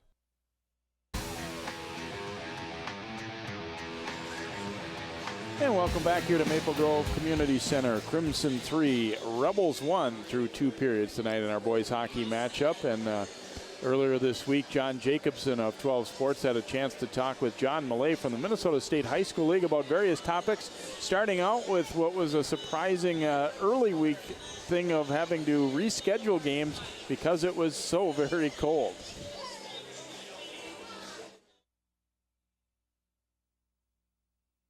I think it's a concern. I don't know how big of a concern. You can reschedule. You might have to go to some different days than you traditionally would for whatever sport it is. Finding officials may be a little tougher, but and some of the JV and sub-varsity level, some of those games may not be made up. But I think we'll get through this. Just a couple of days of everything wiped off the map and find new dates for these varsity games. I would assume, especially conference games, I would assume all those will be made up. Let me ask you about the Metrodome. For me, it's hard to get too nostalgic about the building, although I was thinking last week how much time professionally that I spent and our crew spent there covering high school football and soccer. It's going to be different. It really is. And I was kind of surprised the last day of the prep bowl. We all kind of joked about it because it's been kind of a dump for a long time. But, when I got there for the last day, and then it kind of hit me, this is the last day. I wasn't going to go to any of these late Vikings games. This is the last day I'm going to be in this building, and it was kind of nostalgic. I found myself kind of wandering around looking at things that I know I'm never going to see this again. I'm never going to see that again. I'll walk down past the locker room areas, and it was a great building for us, in this climate to have that kind of a facility. It was fantastic. And now we're going to be outdoors for a couple years. We'll see how that goes. That'll be interesting too. The calendar for this year a little bit different. Tournaments moved up a week, and basketball, the boys and girls, switched this week, flip-flopped, or this year. Yeah, because of a new college hockey conference. They're going to have their tournament at Target Center. So that takes away 1 week at Target Center that we would have for basketball tournaments. So the boys draw more, so the week that's missing would be the second week of the 2-week basketball tournaments. So the boys they've started a week earlier this year. Their tournament will be before the girls at Target Center and Williams Arena, but largely at Target Center, championship games. And then the girls will be largely at Williams Arena and Mariucci Arena, the hockey arena, which we've used for basketball before. I think the first day, there may be some games at Target Center, but the bulk of the games will be at Mariucci and Williams Arena, championship games at Williams Arena. And that may be the way we go here for a few years because of the contracts with the Target Center and this new hockey tournament. Winter sports season, but you always have to be thinking ahead from a league point of view to next fall. At football scheduling is one thing that has come up. Where were we at with that? Yeah, this has been an ongoing issue for a few years. So schools having trouble filling their football schedules. And we know about the late conference schools, those 5, but it affects schools throughout the state, tiny schools, medium-sized schools, and the big schools that just have a hard time filling their regular season schedule. And the board of directors at the league has heard about this, talked about this for years, and they have a meeting. The next meeting's in a couple weeks, and they will, I am guessing they'll make a decision, either maybe to do nothing, but I think it's trending towards they're going to go to adopt this, what's called a district scheduling plan. It wouldn't take effect next football season. It'd be a couple years away, but the basic concept is football teams would be grouped into districts of 14, 16, 18, maybe 20 teams. They could be from different classes, and each district will develop its own schedule, and natural rivals can still play each other. And just as a way to make sure everybody gets enough games. It won't affect section play, postseason at all. Our thanks to John Millay for stopping by in our Brooklyn Park studio to talk Minnesota State High School League. And again, big tournaments coming up, and a little bit of switch this year when you're talking basketball, the girls and boys flip-flopping based on how they've been in previous seasons. And of course, that'll be part of the great run of tournaments that we have in the winter sports season. Champlin Park trying to bounce back, trailing at 3-1 after 2 periods here tonight. We'll be back with our second period highlights, and then the third period coming up on 12 Sports.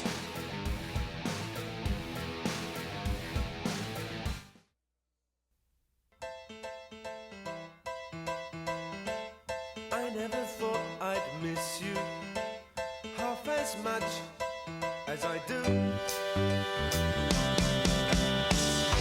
It must be love, love, love.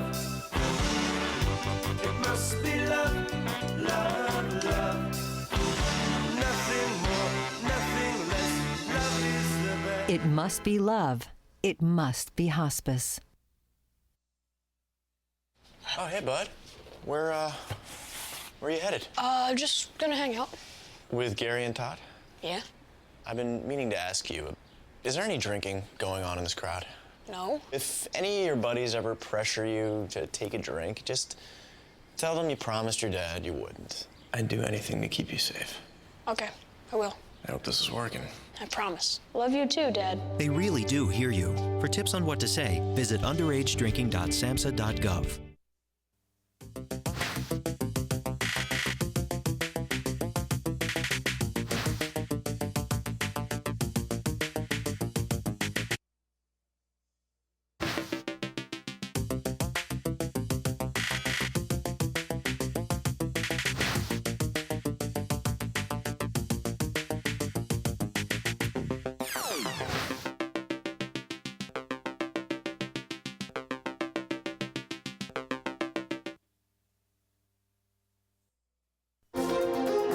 A Brooklyn Park church received some unwelcome visitors this past weekend. Volunteers really do have their work cut out for them. They'll be inspecting 23,000 residential lots and city boulevards. The problem began when the railroad decided to increase the train's speed. In the process, they had to raise a portion of the track over here. Fire crews got a call around 4 Friday morning from a passerby alerting them to a deck fire. This time, little lob for Winnicky, trying to go up and get it. Touchdown!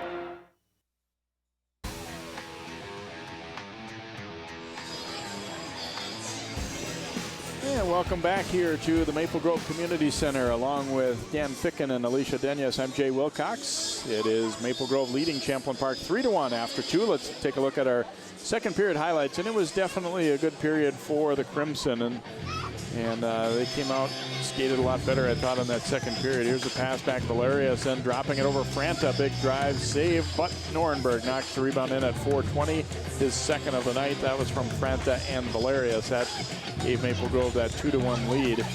Here's one that deflected off a skate and then was headed toward an empty net there, but the Rebels able to counter. And here's Norenberg, went for his third of the night, but popping it over the top as he got in tight there on the goaltender Bray.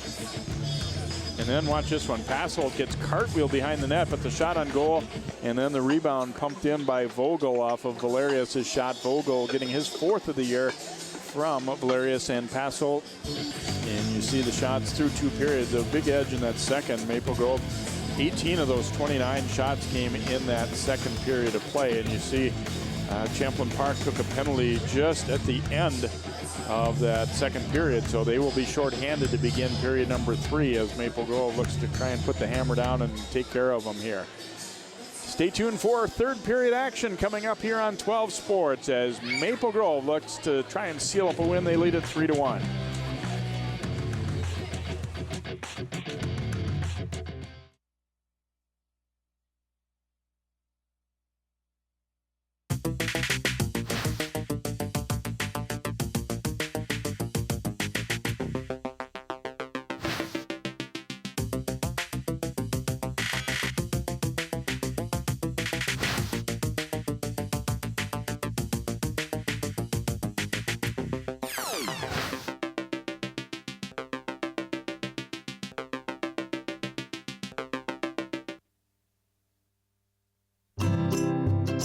Think you found every hazard out here today? Think again. The spot you missed could be a killer. That spot on your skin could be skin cancer. If you're a man over 50, you're in a group most likely to develop skin cancer, including melanoma, the kind that kills one person every hour. That's why your best shot is to check for a spot. It's easy. Follow through and check your skin. Go to spotskincancer.org to find out how. A message from the American Academy of Dermatology.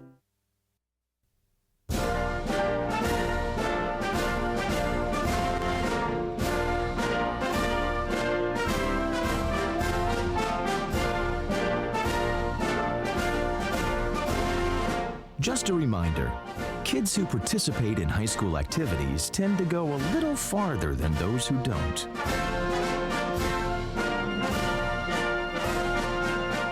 Take part. Get set for life. National studies show that students who participate in activities like music, sports, and drama not only have better grades and attendance, but they develop the character to handle adversity, the grace to accept defeat, and the self-confidence to start over.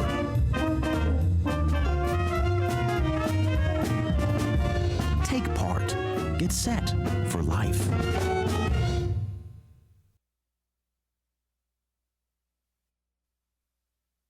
Oh, hey, bud. Where are you headed? Just gonna hang out. With Gary and Todd? Yeah? I've been meaning to ask you, is there any drinking going on in this crowd?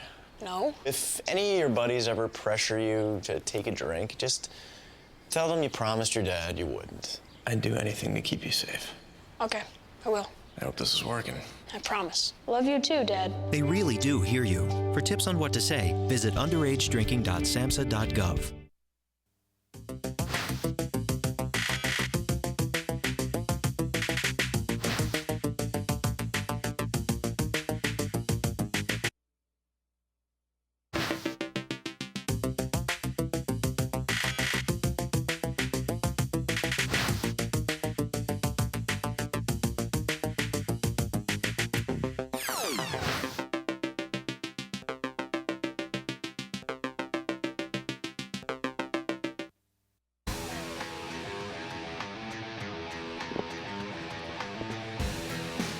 New ice made here for period number 3 at the Maple Grove Community Center as Maple Grove carries a 3-1 lead. And Dan, you know, this early, I hate to say it, but it's almost a must kill, I think, on this penalty for Champlin Park to begin this third period. As Wayne Larrabee would say, the next goal, if it's for Maple Grove, is the dagger in the proverbial heart here. They can't give it up. They've got to get this back to 1 goal with the rate they've been getting shots on goal. They're going to have to make everyone count. They're going to have to keep it close here. Maple Grove, I think, whatever they talked about in that first intermission, certainly they came out with a lot more jump and played a lot stronger in that second period, and more of the kind of hockey that they, that they expect to play. Well, coming up for these two teams, Champlin Park, this is definitely a good opponent they're playing tonight. But if they're looking for any respite in this next week, I don't think they're really going to get it, as their 2 games coming up Thursday, Saturday are Elk River and then Blaine. So that's not exactly a way to get things going in your direction, really. And for Maple Grove, they will be taking on their big rival Osseo at Osseo on Tuesday night, the 14th, and then they have Duluth East coming down here next Saturday to play an afternoon game here at the Maple Grove Community Center. So always a good opponent, and East is one of those programs that year in and year out is always got good hockey teams. Well, it's kind of fun talking to Coach Starkey too about, Maple Grove. For the past few years, Jay, they've been good. They've been rated. And, a few years ago when they played Duluth East here, it was one of the largest crowds ever to watch a high school hockey game in a small arena like this. And they're looking to get back there, and they definitely have the talent to do it. Do they have the confidence? Can they keep building on these and get better and better and better? That's kind of been their goal. So that game against Duluth East will be a real test for them to see where they are against one of the top-rated teams in the state. And I think there's no doubt anybody that plays Maple Grove, you know, feels like they're a good opponent, but to get to that next step where, you know, year in and year out, they're playing 4 section finals and things like that, that's where they want to get. And quite frankly, they admit there's no reason they shouldn't be. No, absolutely not. There's talent there. It's just, you know, putting it all together. And it kind of looks like they're doing it right now. They had a kind of a bad first period. They put a good second period together here. Now they need to finish this game. On the power play here, Maple Grove. Passolt playing catch here with Franta. Passolt brings it to the top, and now around Thompson right back, and they'll swing it over to Passolt. And the shot there blocked by Plunkett. Rebels had ideas of heading the other way, and they still do. Batted ahead to Bryce Plunkett here, shorthanded. Thompson catches up to him though, and they're able to take it from him. Plunkett made a nice play there though. Jay delayed quite a bit. He took off an extra 10 seconds there, just messing around instead of taking a shot. Here's Abernathy to the front, and that one slides wide. Rebels come up with a nice job to clear there by Kilb as he didn't waste any time, just got control and sent it out. Franta pursued there, chopped out a little bit, did a good job to keep his balance. Now carries it in, trying to put it out front, but that pass right into the skates of Egerich there. Now Paso will have to regroup, sending it across. Drake Thompson dropping it back to Franta. Franta to Thompson. Shot there, never made it to the net. Thompson back over to Franta. Half minute in the power play. Shot by Passolt. Pad save there by Bray. And the Rebels able to clear it out as Reese Woods lifts a backhander down the rink. Good penalty kill by the Champlin Park Rebels here, Jay. They started this period out good, knowing they had to get it done, and doing a very good job of killing it off.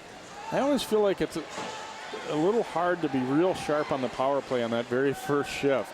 I mean, on the flip side, you can take control of the period right away, but a lot of times you just don't have your legs fully going, I don't think, right at the very beginning of the period.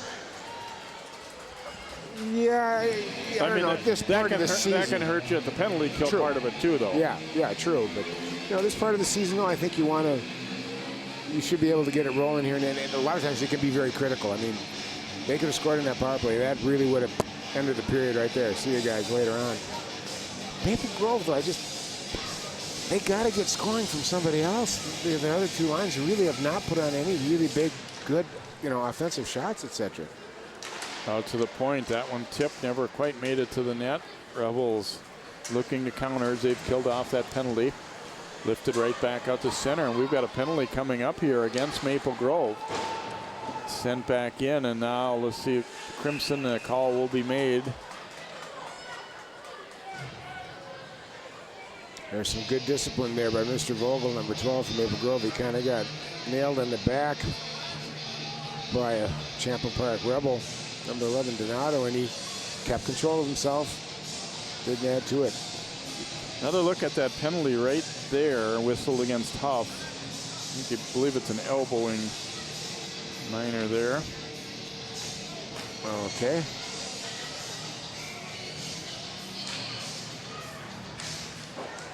Big moment for the Rebels here now. They got to see if they can get this one back to a one-goal game.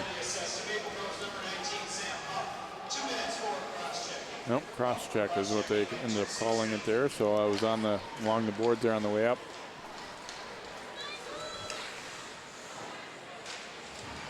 Now here's a clearing try there, and it was knocked down. Plunkett drops it down low. Here's Bryce Plunkett looking for an opportunity to Van Tile on that one into Norenberg. It hurt Norenberg, but he did get a shot block out of it. But he got that one on the foot or ankle there and slowly goes to the bench. And obviously the Minnesota Wild know all about that of late, taking shots off the boot. Whew. But still, you know, you preach to your defense as a coach. You know, get it through. Don't have to hit the net, but don't hit, you know, the forward. Look what happened. It bounced all the way back into the Champlin Park zone. Now they got to reset up. Get it down deep. Plunkett trying to drag that puck with him and go right to the net, but couldn't get it done, and Valeria sends it down the rink. Burrell carrying it up the right side for Champlin Park. He'll send it in. Here's Van Tile dropping it over to Plunkett. Plunkett firing off the blocker of Goodman. Goodman had a shutout against Rogers last Saturday. Here's the tip, and that one just went wide. Rebels looking for deflections out front, and it was dangerous on that last one, but that pass misfires and back out to center. Van Tile to a knee to block it. Now giving it right back in the middle there to Woods. And it pops high in the air, swatted ahead, and Rebels able to come up with it. Eberwald carrying it in, fires. Goodman a glove save. He'll hang on with 17 to go in the man advantage here for Champlin Park. Well, Champlin Park got some good shots off there, Jade. From the point, got some opportunities. That was good. They needed to just fire the puck a little bit. And then we see in the second one, they missed the net, but on purpose, but they got it down deep. And that one sent out front, bouncing puck. Thompson able to get to it and clear it on out. And here's Norenberg. Norenberg looking for the hat trick. No, drops it to Passel instead, and then a return pass. And Norenberg got tied up as a big scramble. Rebels might have gotten away with one a little bit there, but Maple Grove a little too unselfish. Passel now to Valerius. Valerius coming in and couldn't get a shot away, but keeps possession. Now putting it out front. Norenberg chops it back down to the corner. Thompson pinching in to keep it alive in the zone, but the Rebels able to come away with it here. Cole Grubner bothered there by Thompson, and then Kelly chopped it away. Back into the Maple Grove zone. 12-10 to go in the hockey game. 3-1 Maple Grove. They turn it over in close, and Goodman has to make a save. Now Plunkett putting it out front. Valerius knocked it away, but not out of the trouble there. Rebels trying to get on the board here. They didn't do a ton on their power play, but had an opportunity there a moment ago.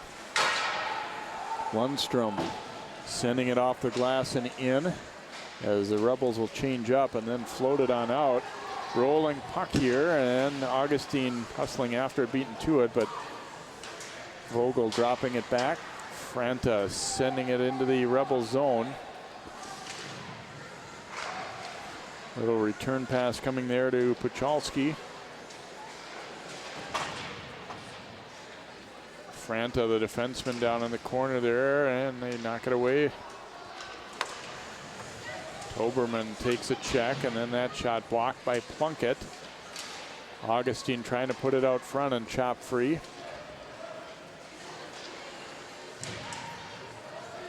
Tapped in deep into the corner as Smith went after it, but the Crimson get to it first. Now floated out to center. Here comes Huff. Huff trying to get a shot away. Pretty good job by Van Tile, but then Van Tile then loses his stick. Huff trying to drag it back to the front.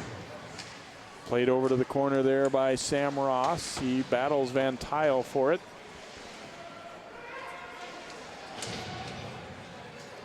Rebels come off the wall with it briefly. Now they do get Donato to center, and they step in and break it up, but follow up now Mason Schmidt, and that one floats wide of the net.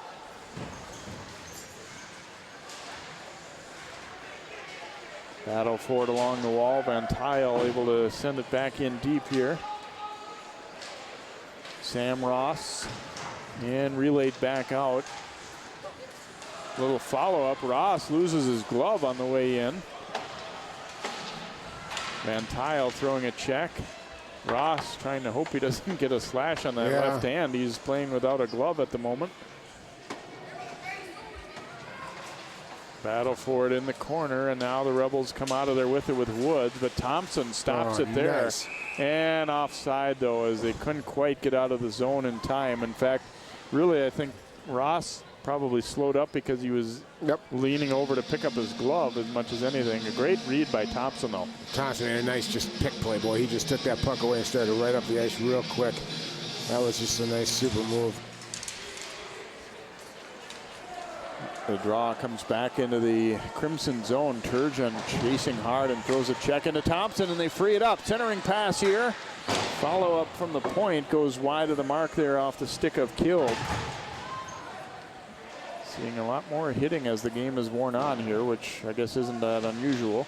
Plunkett trying to spin away from Thompson. Norenberg lifting it back out to center now. Valerius. He has Passold with him. To Passold. He fires off the pipe. He had Bray beat, but hits the goalpost. So stays 3-1. Passold's had a very productive night, even though he hasn't gotten a goal yet. Valerius trying to put it out front. Now Norenberg. Here's Franta trying to sneak it through, but that one never made it to the net. Now it pops free. Here comes Plunkett. Franta, though, gets back to cut him off. Plunkett's shot, and Franta blocks it. Good job. Well, that's helping out your defensive partner there when Franta able to cover up there for Rickliffs. Now Passold takes a slash as he comes through, goes to the net. Oh! That might be goal of the year right there. Josh Passold, moments after hitting the pipe, finishes in style. Oh my gosh. ESPN highlight. He's really played well tonight. Finally got rewarded with a tremendous, just a skillful goal. Watch this play here. I'm just going to go ahead and do it. One. Look at that. Oh, nice play.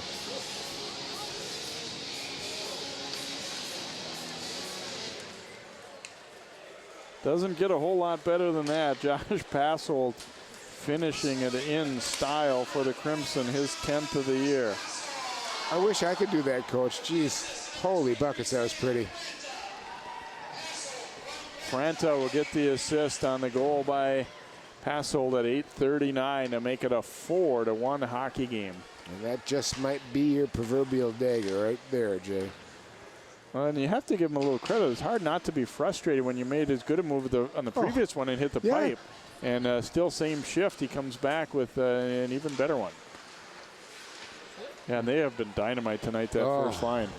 Well, I look at the lineup. We got two from the coaches for it, and this line was not together. One of their players, Nate Erickson, hurt his hand badly and could not play tonight, and they put this line together again, and they have been just dynamite tonight. There's a shot sailed wide there by Akibobek for Maple Grove.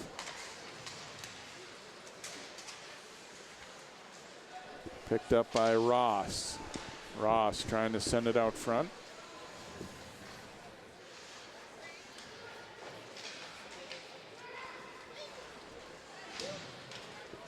Check thrown there. And tipped out. Flip back to the Rebels blue line here, and a little frustration hammer down the right there by Burrell. I guess they wanted a whistle, but it seemed like it wouldn't have been that hard to do something a little different there. A little loss of composure there, it looked like. Very much so. Here's a look at this one again by Passold. Oh, that was really nice. That was pretty.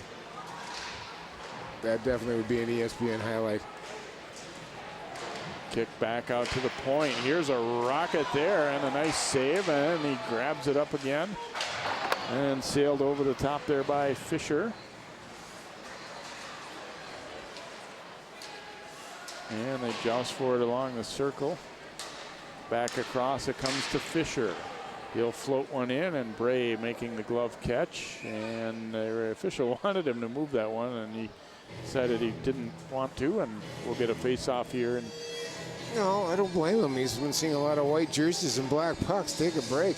Well, I think they're recovering from this Andover loss they had the other night, Jay. They've gotten better and better and better. The Maple Grove has, as the game's gone on. They've picked up the pace. This first line has been a real leader line, and you got to have that if you're going to move into the sessions and really make a play here. This week they'll have to work on getting the other lines into the scoring column, etc. Patch and Austin using a timeout here. You can kind of sense it's sort of now or never for their team because, you know, obviously the momentum is missing for them right now, and trying to get it back. Well, as we watch Burrell just smack the puck down the ice when he actually could have skated 10 more feet with nobody in his way to get it across the red line and drop it in. Well, he needs to calm him down, restore the confidence. But I was really impressed with how positive he was, you know, and then, you know, they have a losing record, not by much, they're real close to 500, but he's very positive, very encouraging, And we saw it pay dividends for him last year in that section run. So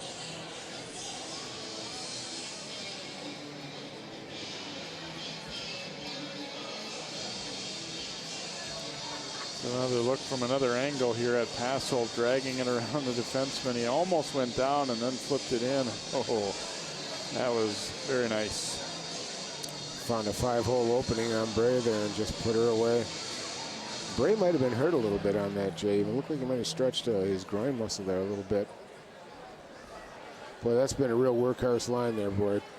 Passolt and Valerius and Nornberg. They have been very, very impressive tonight.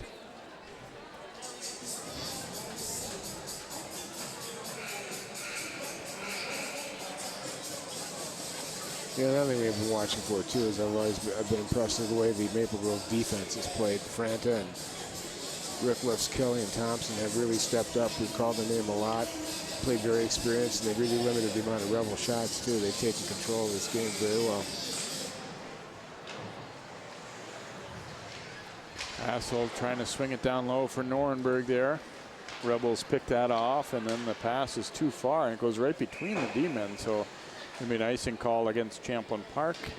And we will head right back into the Rebel zone here to the right of sophomore goaltender John Bray. They have got a little dearth of goaltending in their system right now. Just a couple of high school goaltenders, really, Coach Janoski was telling us. And so they're quite short-handed in that area right now. So they're relying on Bray pretty heavily. And if it's, if there is an injury, a groin injury, it's going to have a dramatic effect on the Rebel season this year. So hoping he's not hurt too bad. He looks okay.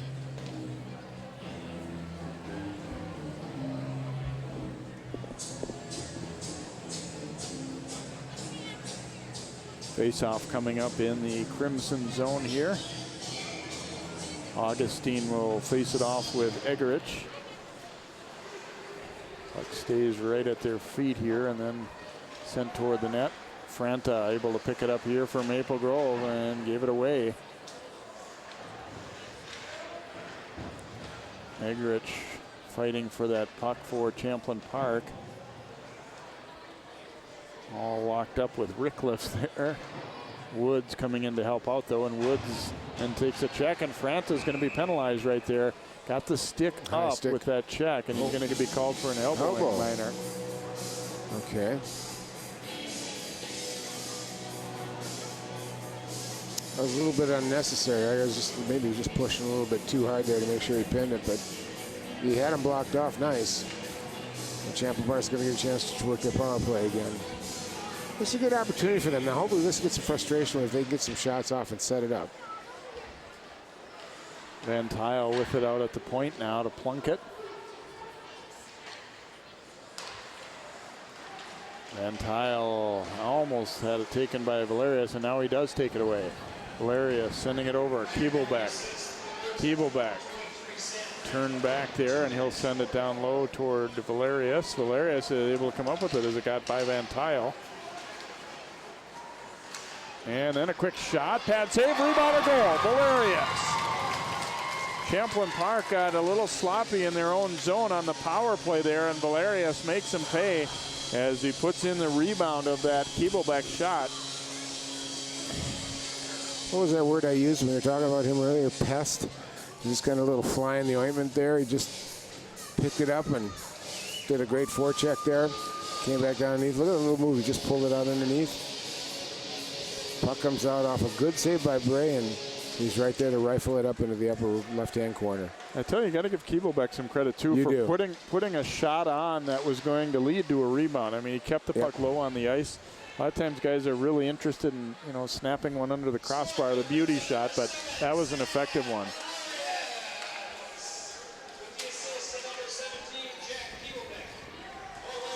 Valerius from Keeblebeck, shorthanded goal at 12:07. Rebels still working it behind the net here. Long shot, and Goodman made a save as it was either tipped or an attempt to tip it anyway that bothered him out front. Now that one's sent all the way through and will bounce back out to center.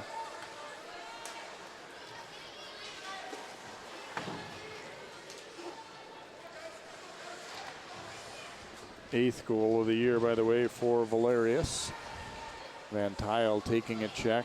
Big, strong kid, though. He stays with it, but then passes back, and they were changing behind on the D, so nobody home for that one. A little under 20 seconds to go in the power play here for Champlin Park, but they trail it now 5-1. Plunkett couldn't get it around Augustine.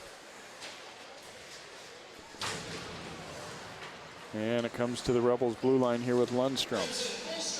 Lundstrom carries it in and fires a big high bounce off the end boards there.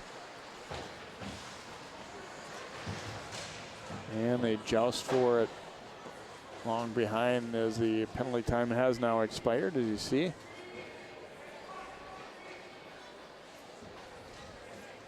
Puck still laying free, so they let him work it through. And that one sent wide of the net. Crimson trying to get it out, but couldn't quite do so. Max Lehman there to play it, putting it back out front, but knocked to the corner by Goodman. That was a good hard work shift by the Rebels there. Kept that puck inside the Crimson zone there. Did a good job. Fisher fires, and that one drew iron. Boy, that's about 3 tonight so far. Crimson hit an iron there on the Champlin Park goal.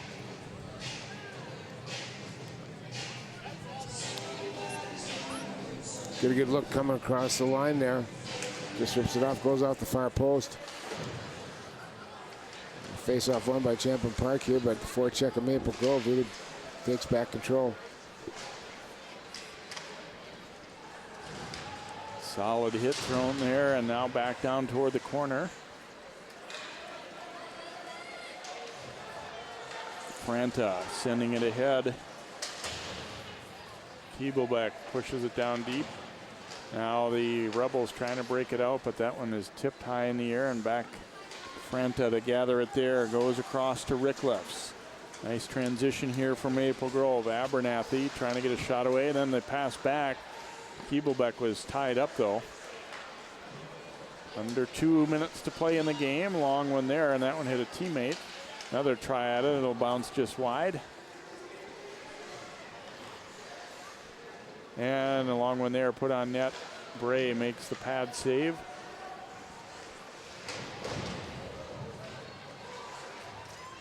And flip back out to center here where Franta will get control. Norenberg has it deflect away from him.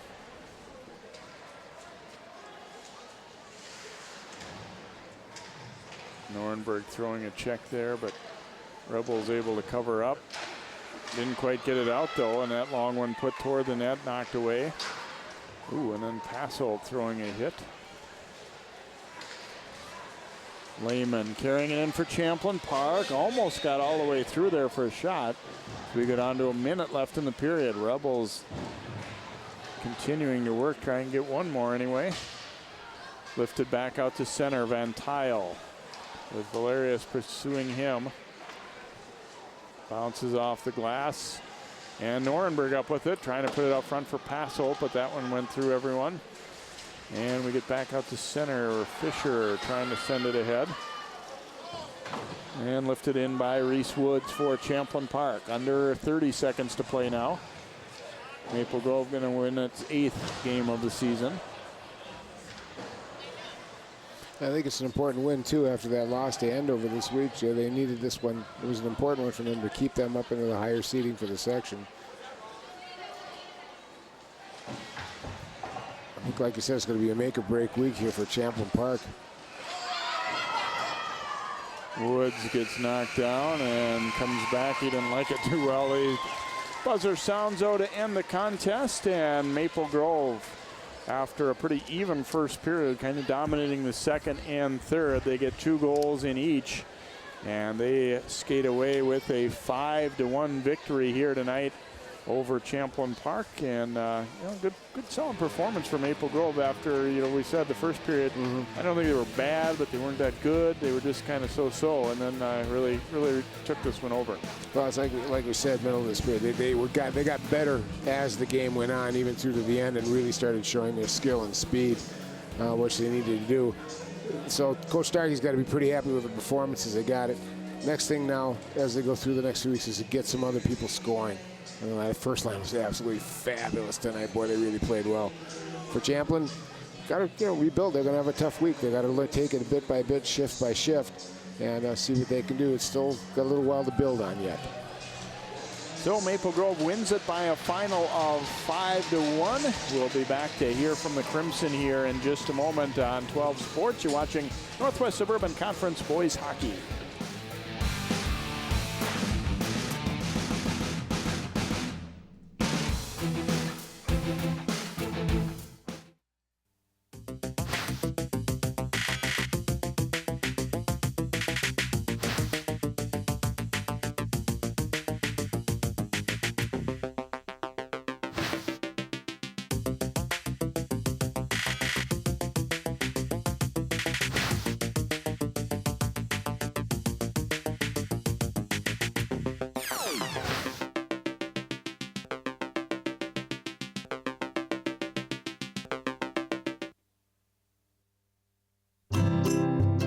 Think you found every hazard out here today? Think again. The spot you missed could be a killer. That spot on your skin could be skin cancer. If you're a man over 50, you're in a group most likely to develop skin cancer, including melanoma, the kind that kills one person every hour. That's why your best shot is to check for a spot. It's easy. Follow through and check your skin. Go to spotskincancer.org to find out how. A message from the American Academy of Dermatology.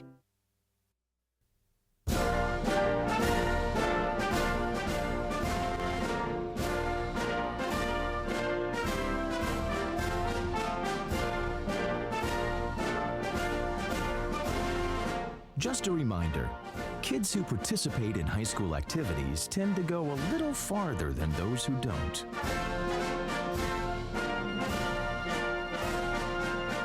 Take part. Get set for life. National studies show that students who participate in activities like music, sports, and drama not only have better grades and attendance, but they develop the character to handle adversity, the grace to accept defeat, and the self-confidence to start over.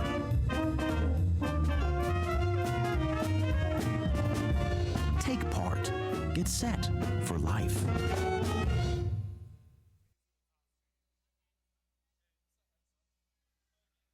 Oh, hey, bud. Where are you headed? Just gonna hang out. With Gary and Todd? Yeah? I've been meaning to ask you, is there any drinking going on in this crowd?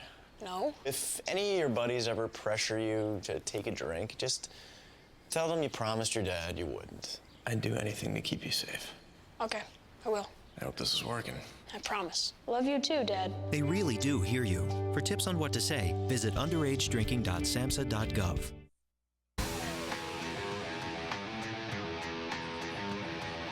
A 5-1 victory here tonight for Maple Grove over Champlin Park, and their first line was really good tonight, and they are downstairs now with Alicia. Let's go down to her. Yes, I'm ringside with some of the Crimson boys. I have Sam Valeris, Joe Norenberg, and Josh Passold, and you guys did great offensively tonight. How do you attribute your success? Well, it's our first game together as a line, and I mean, we got to give it up to these guys, Zucchini and Passold. They're just moving the puck really nice and made nice plays all over the ice. We played physical, went to the net, and got the job done. Well, on the other side, you did well defensively as well. You only held Champlin Park to 1 goal. What are some of the things you did really well as a team? Well, we always stress kind of D first before we get out of the zone. We got to make sure that we get it out and don't try to play offense too quick. So that's all we basically did, was just kind of make sure we got out of the zone, make sure we always got it in deep, forechecked hard, and just, again, make sure the D zone came first. Well, Josh, you really scored in style. Walk us through that goal. Well, I got a nice pass from Turtles, and I came up the sidewall, cut across, and just kind of tried to make a move on the defenseman, and ended up working out. I was falling down, and I just tried to put it on net. Got lucky, and it went in, so. And lastly, you have a strong rivalry game on Tuesday versus Osseo. How are you going to prepare for that? Just the same way we prepare for every game. It's no different. I mean, obviously we've known them for a while. It's a big game, but we just got to take it like any other game and go in there and work hard. All right, well, great job tonight. I'll let you guys go celebrate with your team. Back to you, Jay. All right, thanks very much, Alicia. Thanks for your work tonight, and thanks to all the guys there for joining us, too. Obviously, a happy night for them as they played very well here. So it is Maple Grove defeating Champlin Park by a score of 5-1 here tonight. Again, Rebels fans will be able to see your team in action on 12 Sports again coming up just a bit later in January against Osseo. Hope you've enjoyed tonight's game. For Dan Ficken and Alicia Denyas and all of our crew, I'm Jay Wilcox. Again, your final is Maple Grove 5, Champlin Park 1. Good night from the Maple Grove Community Center.